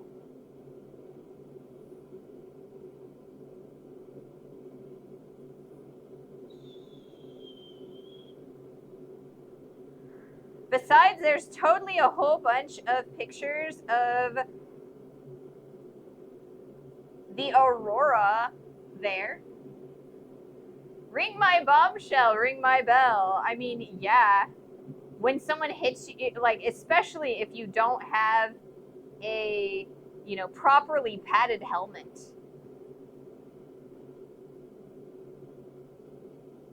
Wait, which one did I post? Is that mine? No.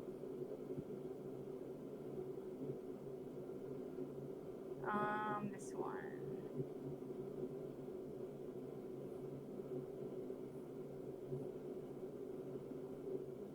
It's partway through.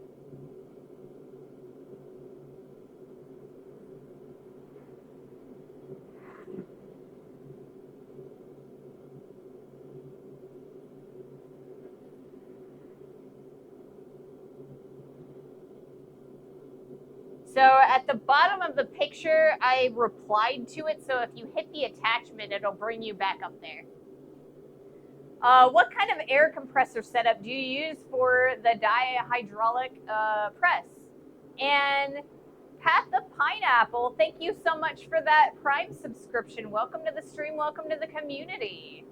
Welcome, welcome. Thank you so much.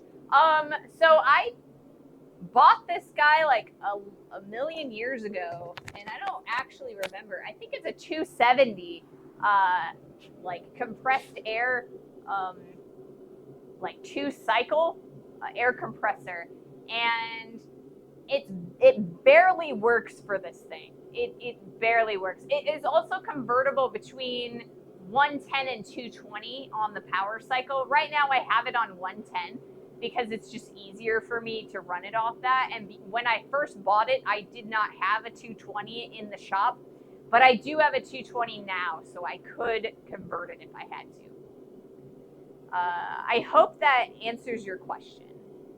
I was doing a demo, and a guy in a custom full suit of armor got tackled in his demo and got stuck in it, and he had to forge it cold with him in it.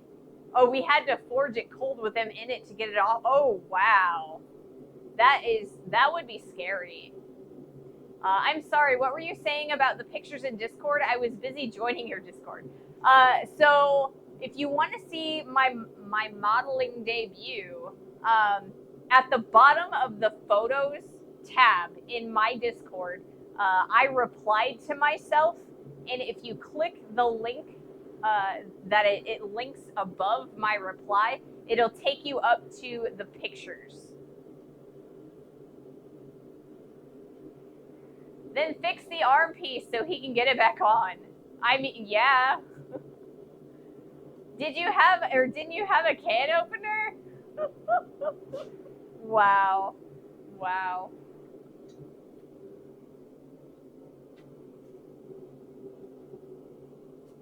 That's cool. Do you think I could get away with a compressor that I use for like an airbrush? People have said their shops use tanks to hold compressed air, but is that truly needed? I'd like to get a press in my garage. So you need to pay, or you need to look up the requirements for your particular type of press. Each press or each bottle jack or each whatever pneumatic tool that you have will tell you the minimum requirements of PSI for that tool. Now this one is I believe it's a 250 PSI bottle jack, and since I have a 270 compressor, it does function. It's not the greatest. It has to recharge the compressed air after every single heat or every single time I use it. But if I had a bigger tank or a bigger compressor, I would definitely be a little bit or sitting a little prettier. Oh, you guys started a hype train. Yay! Hey, I'm making an AI song rap about hating LED lights. Hey, Link for Hunter. Thanks, that helps. Pat the Pineapple, it depends on what you're going to do. As a farmer, I need a tank or I would never be able to fill the rear tires. My jacks are hydraulic though. Yeah, I personally have a large tank, but if I were, or I have a smaller tank, but if I had a larger tank, it wouldn't take as much pressurization to it wouldn't have to recharge as often. That's what I'm trying to say. And the more tools you have hooked up to an air compressor, the bigger the tank you'll want, right? So when I was in college, we had a sandblaster and a plasma torch and an oxyacetylene. Well, I guess the oxyacetylene. It was a plasma torch, and the sandblaster was attached to the same like air compressor, like tank. And then we also had like hydraulic hand tools. So you had to be a little bit careful because if someone was in the sandblaster cabinet or on the plasma cutter, it was hard to use the pneumatic Dremels. Yes, I only have a 600-pound tank. It could be bigger. I don't even know what my tank is. But yeah, the more tools you have attached to it, the bigger the tank you'll want. Okay, let's do another heat. Liter, not pounds. Oh, well, that makes sense because you're not from the US. You actually use the right measurement system. Unlike me.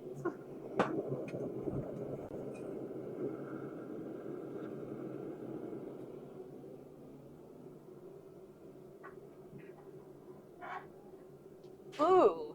So is it LSI then instead of PSI?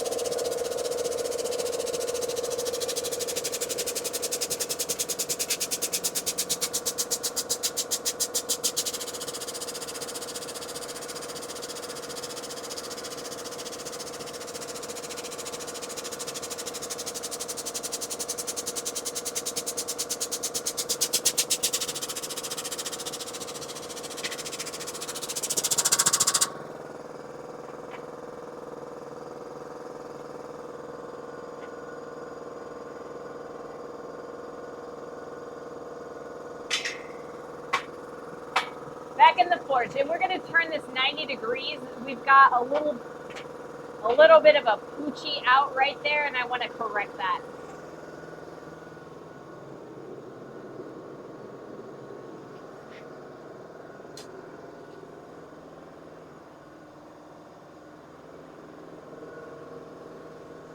My instructors all use inches to talk about measuring pieces, and I wish we would just convert to metric already, right? No, it's in newtons. It is a bar. Instead of PSI or bar or Pascal, I usually use hectopascal or kilopascal. Okay, that makes sense. I know there are many measurements. All right, that makes sense.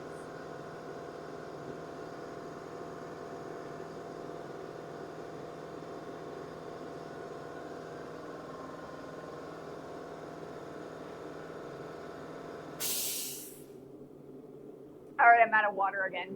I gotta refill this real fast, and then I will get back to it. I remember talking about Pascal and Pascals in physics and chemistry class when I was in high school, but that was like so long ago that I don't remember everything I learned about it. But it makes so much more sense knowing that the scientific community oftentimes you know they are all on metric, so you know Pascal is newtons per meter. Okay. A meter is, or meter times 2, of course, or to the second power. That's different than times. It's meter to the second power, of course, or squared, meter squared. Technically, you are using metric. Standard is, after all, defined in metric. Yes, it is.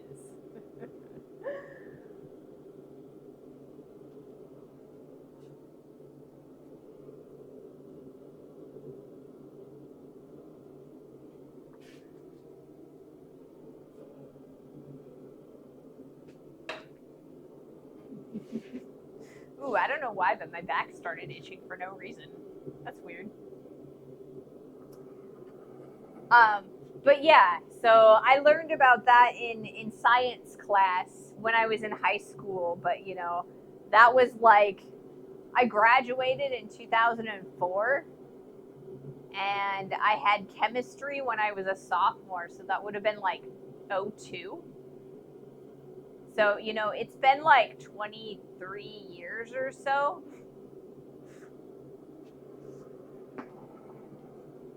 So I'm a little less up on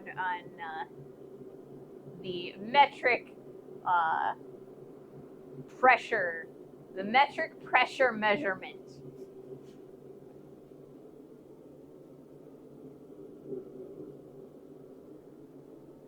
Freedom units.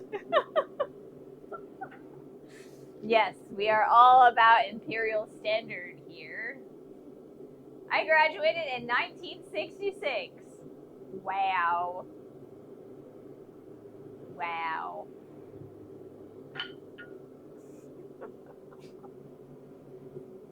I had a thought, but I'm going to keep that thought to myself. How many owls does it take to squeeze it? I don't know. Was negative 14 by then. So that means that Sandwich is, or was born in 1980? I know I'm a crone. All right, I was gonna say my mom was born in 1980 or 1969. No, that's a bold-faced lie. She was born in 63.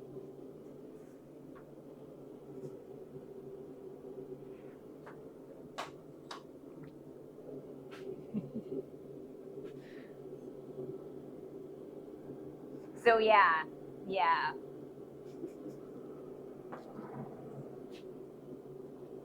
I'm kind of the youngin' of this group, I feel like.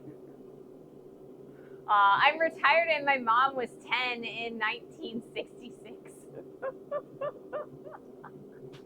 I was never based on a sound concept that could have been proven.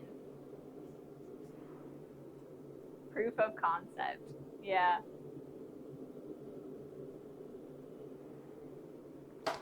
Yep. Age. I don't know. I kind of feel like age is just a number. Once you pass 21, that is. You know, you got to get legal in order to do all of the things in your country. And in my country, you know, you have to be 21 in order to legally drink. But I mean, you know, once you can legally do all the things like drive and vote and drink and all that, age is just a number.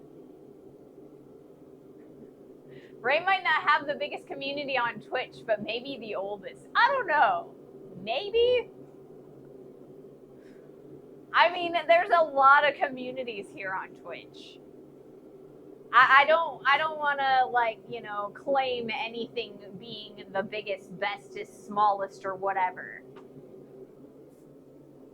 You know, that EST, that's a lot of pressure.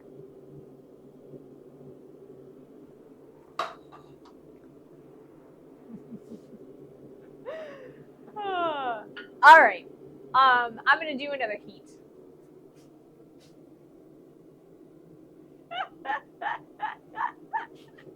All this talk about old people and young people and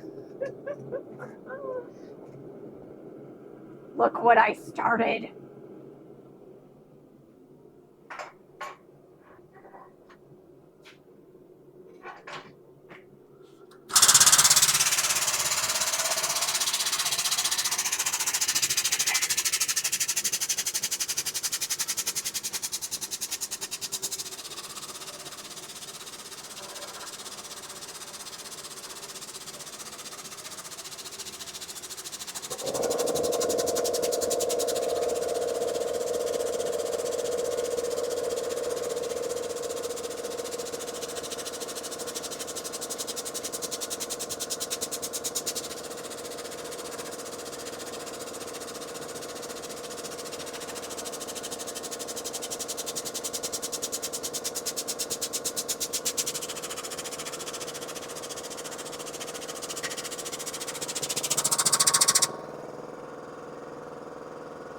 We're going to turn this over and start working on the other side.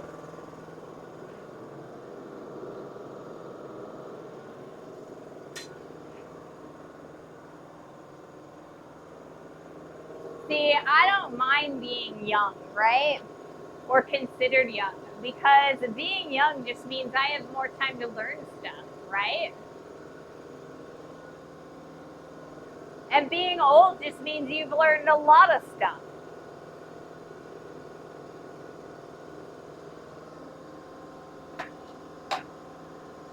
Oh, farts.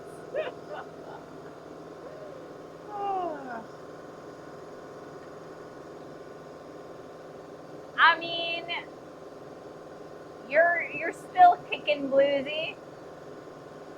You're only as old as you know, as you admit to yourself.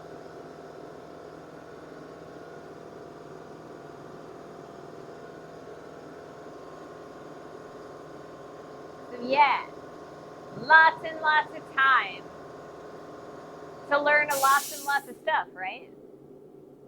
And I mean, imagine all of the stuff that Bluesy's learned. I mean, Bluesy's taught us so much stuff.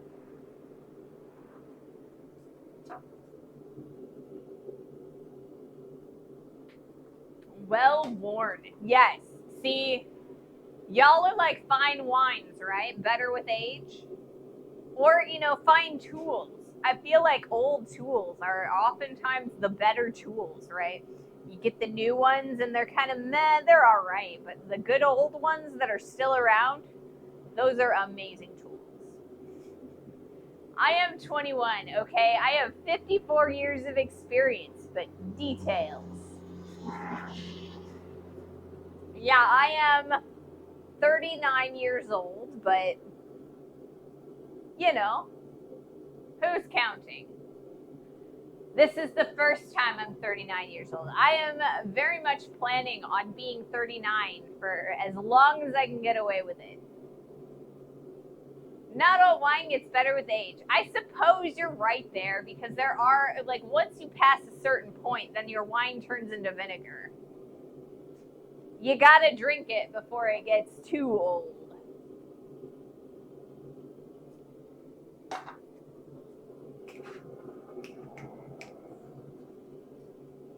But I'm going to say that you guys are the kind of wine that gets better with age.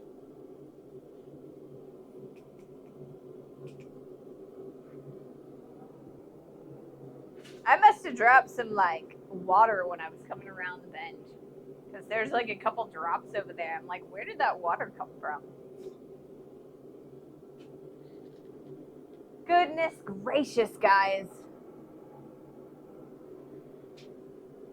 We've made quite a bit of progress. I think for Monday's stream, what we're going to do is we're going to go back to the dyes in their normal orientation because we're getting some good progress, but I think that we're losing a little bit of the drawing out that we were getting with our double round dyes. So we will come back to the half or like the backwards dyes, the half round, half flat.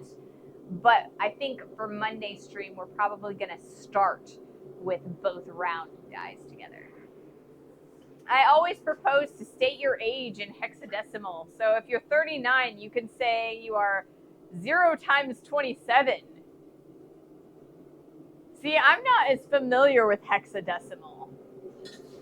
When you say hexadecimal, in my head, I immediately go to the villain of this cartoon show. It's like called Reboot. You guys might be familiar with that, but maybe not.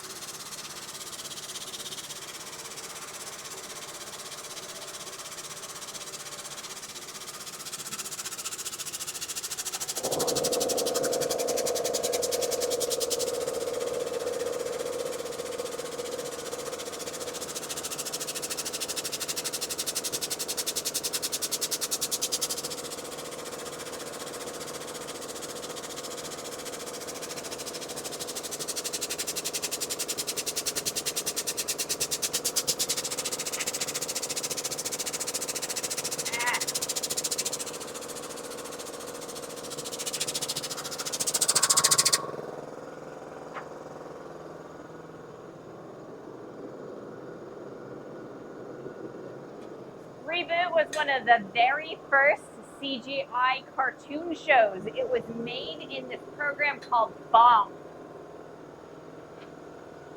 I can't possibly be required to come up with a new way to express XXIX.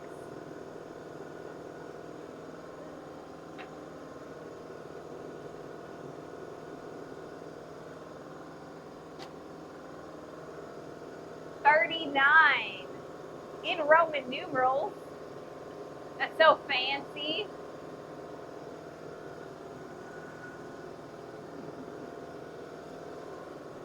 I don't know.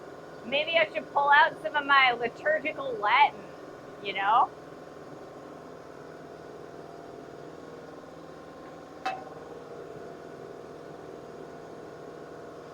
When in Rome. Digits are 0, 1, 2, 3, 4, 5, 6, 7, 8, 9, A, B, C, D, E, F. It's used in a computer science because you can represent 1 byte, 8 bits, with 2 digits.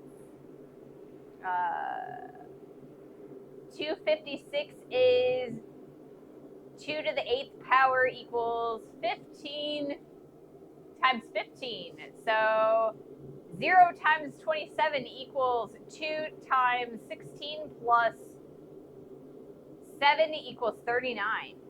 Okay. I'm going to take your word for it. That was a lot. I'm good at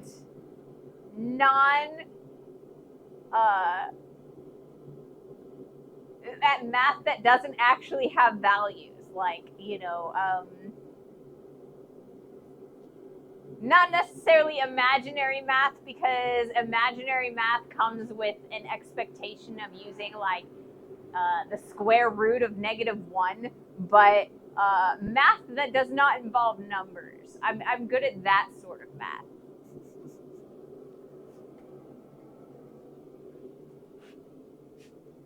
So we've got an ad coming up in about 2.5 minutes. And after that ad, we'll probably be hot enough that we can do another heat. But I think I need that amount of time just to heat up the material.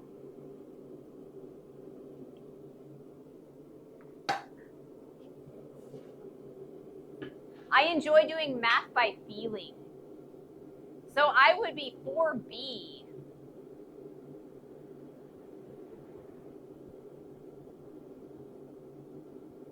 Okay.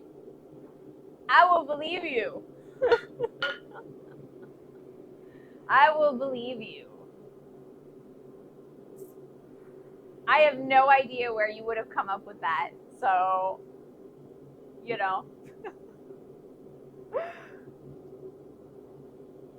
I rest on your wisdom.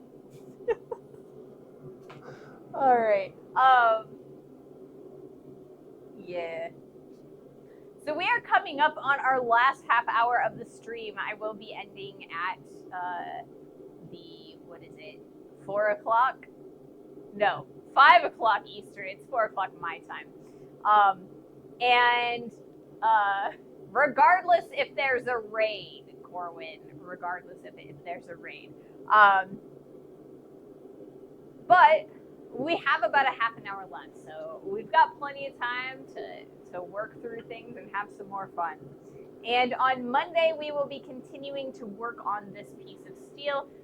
We're getting to the point where I'm seeing some good results. We do have a little bit of a cattywampus forging, so because of the way my dies are in the press, we are starting to see some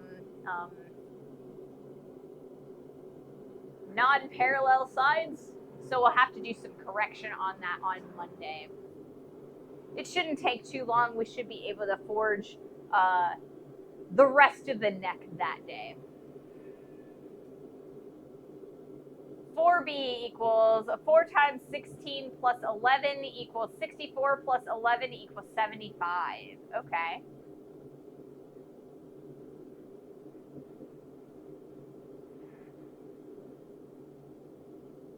See, I don't understand where you're getting the part where it's like 16 plus 11 part. I guess I don't quite understand that one. Or I guess, how do you get the 16 that needs to be multiplied by the 4 and then the plus 11?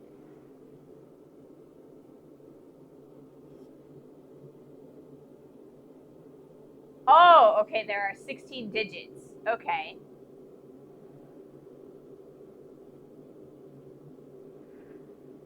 This is why it's called hexadecimal, base 16. Because hexadecimal would be 16 and base. Okay, that makes sense.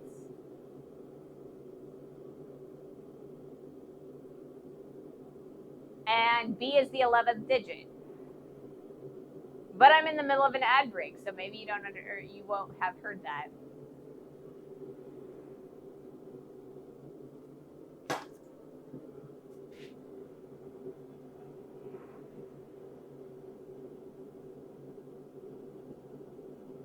Okay, so I think I guess B is the 12th digit. A would be the 11th, B would be the 12th, C would be the 13th, D would be 14.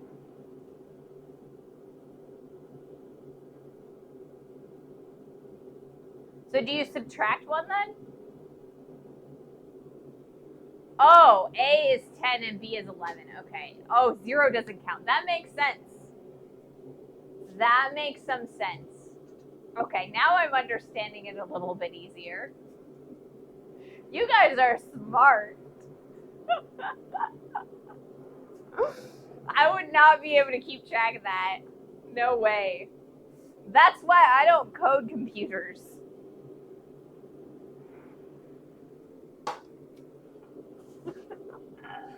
I used JavaScript back in the day with MySpace, but yeah, I not a scripter.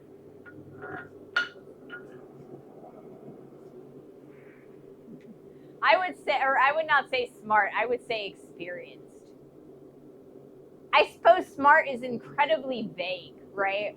What is smart? You know, you could be smart about one thing or another thing, you know. Experience is a little bit more quantifiable. For most programming languages, you rarely need hex. More when you go close to the hardware like C or assembly. See, I wouldn't even know that. I wouldn't even know that. Let's do another heat though.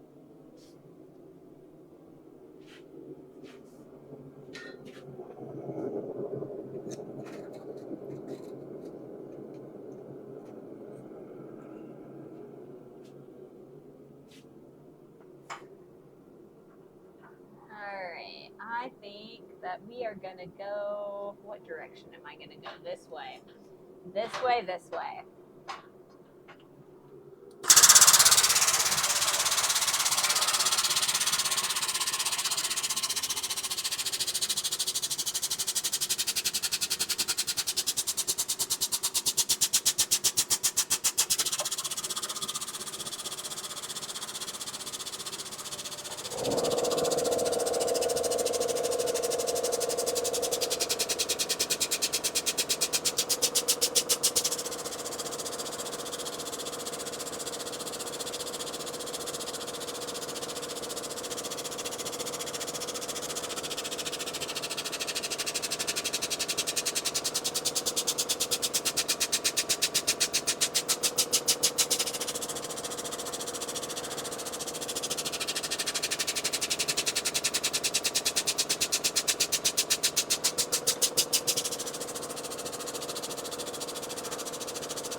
Back in the heat.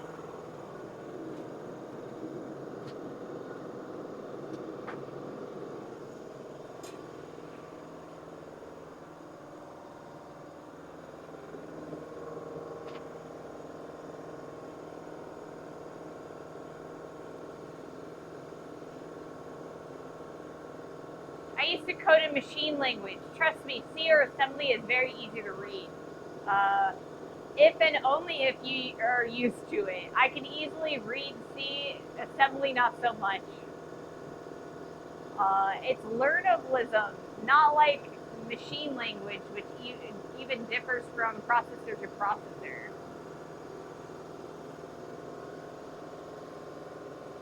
I am so out of my depth there.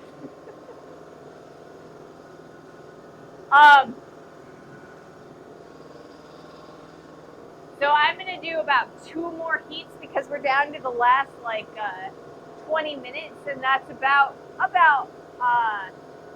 where we're gonna end up. So we'll do about 2 more heats, and then we will raid off for the day. If you guys have any suggestions for where to raid, please do let me know. I always take suggestions. But that is quite some time ago. So yeah. We will be back here on Monday. And ready and raring to go.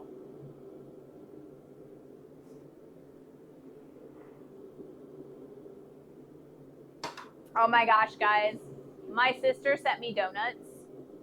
My sister lives about 4.5 hours north of here, and so today she sent me some Krispy Kreme donuts by DoorDash, and I'm super excited to eat them. They look so delicious. So delicious. So after I get done with stream, after I finish cleaning up, I'm gonna eat donuts. I'm gonna eat probably at least 2. Nice snack. I usually have the same boring one every Friday, but usually you get a free song if you request if you raid there. Yeah. Corny is a nice place to raid on a Friday. But I don't know anything. I'm a stupid farmer. Oh, I'm becoming addicted to blade forging and blacksmithing. I watch every episode of Forge and Fire. Damascus steel is my favorite thing. I haven't actually done any Damascus steel on stream yet. I have done a single billet of Damascus steel, but it was like the tiniest little billet ever. It was like this big. Because you know what? When you are forge welding a Damascus billet together, you lose about 20% at least of material. And like just due to scale, and even more if you're like restacking and stuff. So yeah, I started with something that I thought was longer than the knife blade that I wanted, and I ended up getting a knife blade like this big. Powerhouse G, welcome to the stream and welcome to the community. I hope that you stick around. I stream every Monday, Wednesday, and Friday at 2:30 Eastern, because that's an easier time zone than Central, which I live in. So 2:30 Eastern, United States. But yeah, eventually I will do some Damascus steel, but I want to do a couple more streams where all we do is forge welding. We had one stream where all we did was forge welding, and we got 2 really good forge welds out of the whole stream, 2.5 hours. So I want to get a little bit more practice in before I spend the money to do some like good Damascus steel. So we'll probably start welding like 4140 or something like that. Is 1080 the spring steel? Oftentimes 1080 is it's a high carbon steel that can be used for knife making. Most of the time, the darker steel in a Damascus pattern is typically 1095. It's got a little bit more carbon in it, and the more carbon, the darker it is. So you're gonna get a much prettier pattern if you're using 1095 than 1080. But you could. And then the bright white color in your pattern welded steel is oftentimes 15N, like the letter N, 20.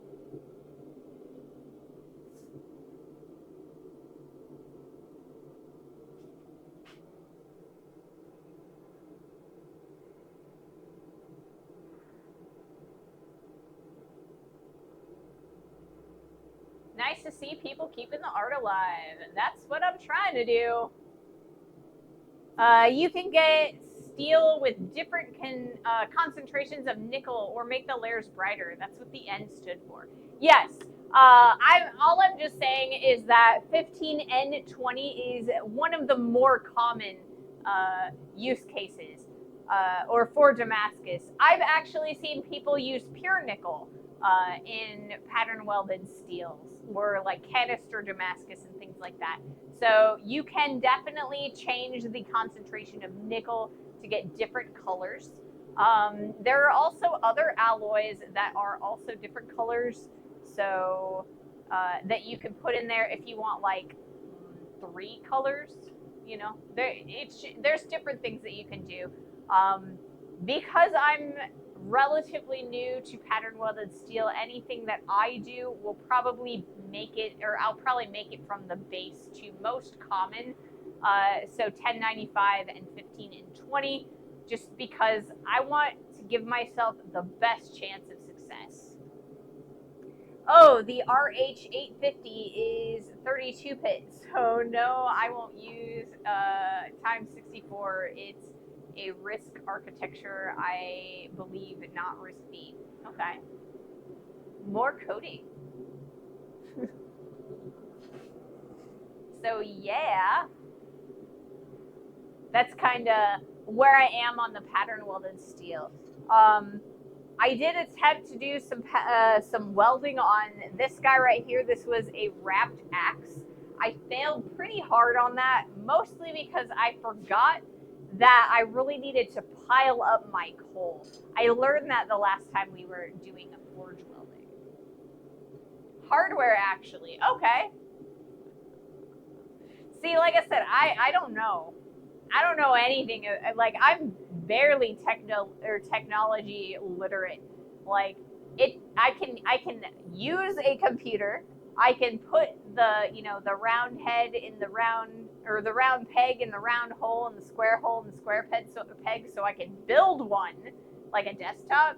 But that's the limit of my technological acumen. Let's do another heat.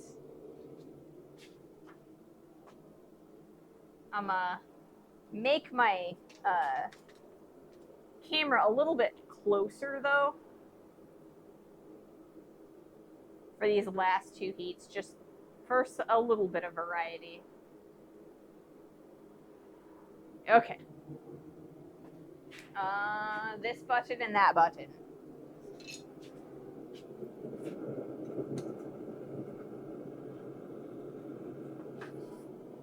Button and button.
I think for our last heat, we're going to turn this 90 degrees and kind of try and flatten this out a little bit. And yeah.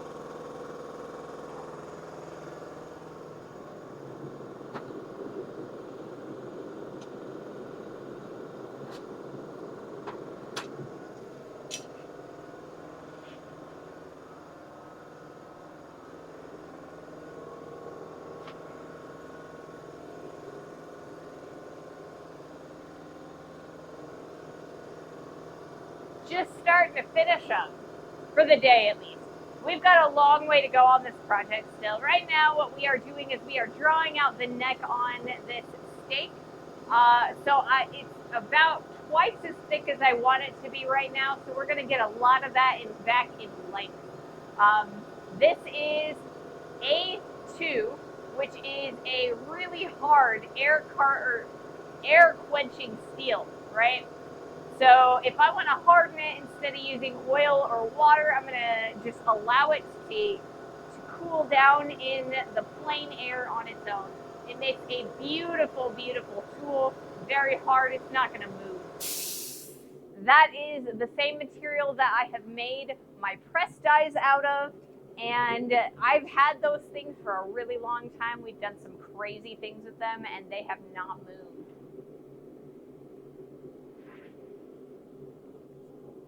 The half-inch plate be underneath of these dies has moved quite a bit over those years, but the dies themselves, they've stayed strong. So we've got one more heat left. And then I'm going to take a break. I'm going to cool off in the house. It is like 77 degrees Fahrenheit here outside. And here in the shop, it's probably 20 to 25 degrees hotter. So we're in the 80s, 90s in here today. Super hot. I'm sweaty.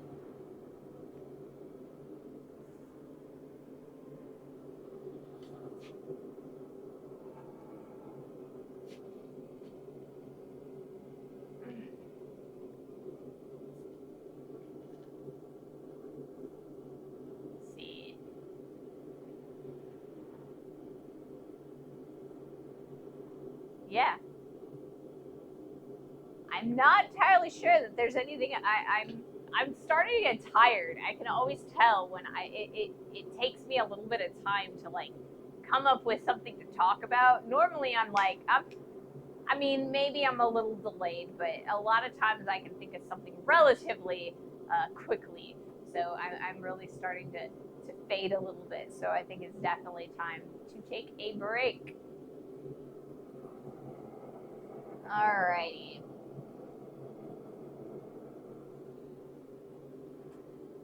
I am going to do that last heat, guys. Once again, if there's anybody that you would like to raid, we'll take a look. I do like to prioritize those artists, or like the makers and crafters category.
That's all she wrote for this fine day. We're starting to get a little bit of an idea of what this is going to look like.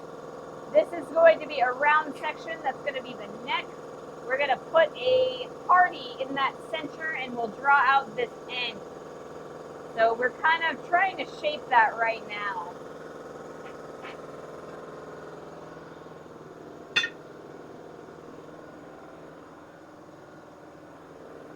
Thank you all so much for joining me today. I have had so much fun. So I will see you guys on Monday, hopefully.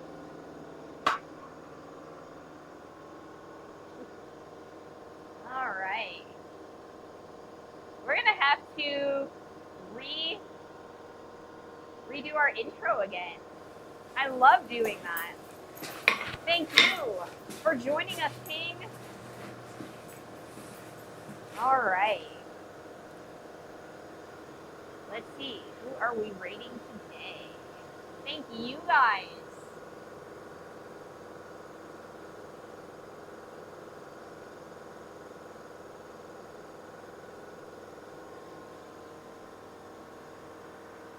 You guys also have a wonderful weekend.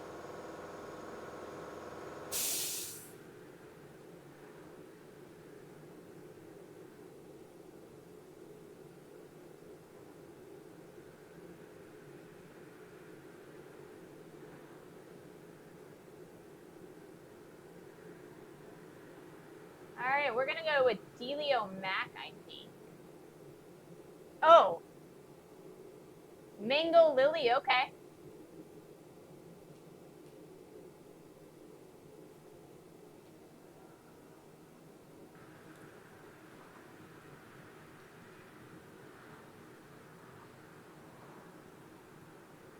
We can do that.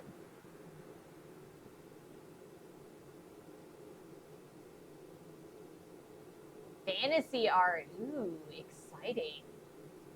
New friends. Let's do that.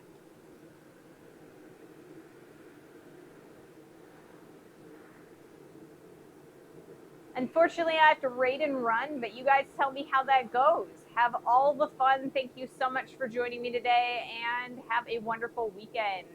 Bye!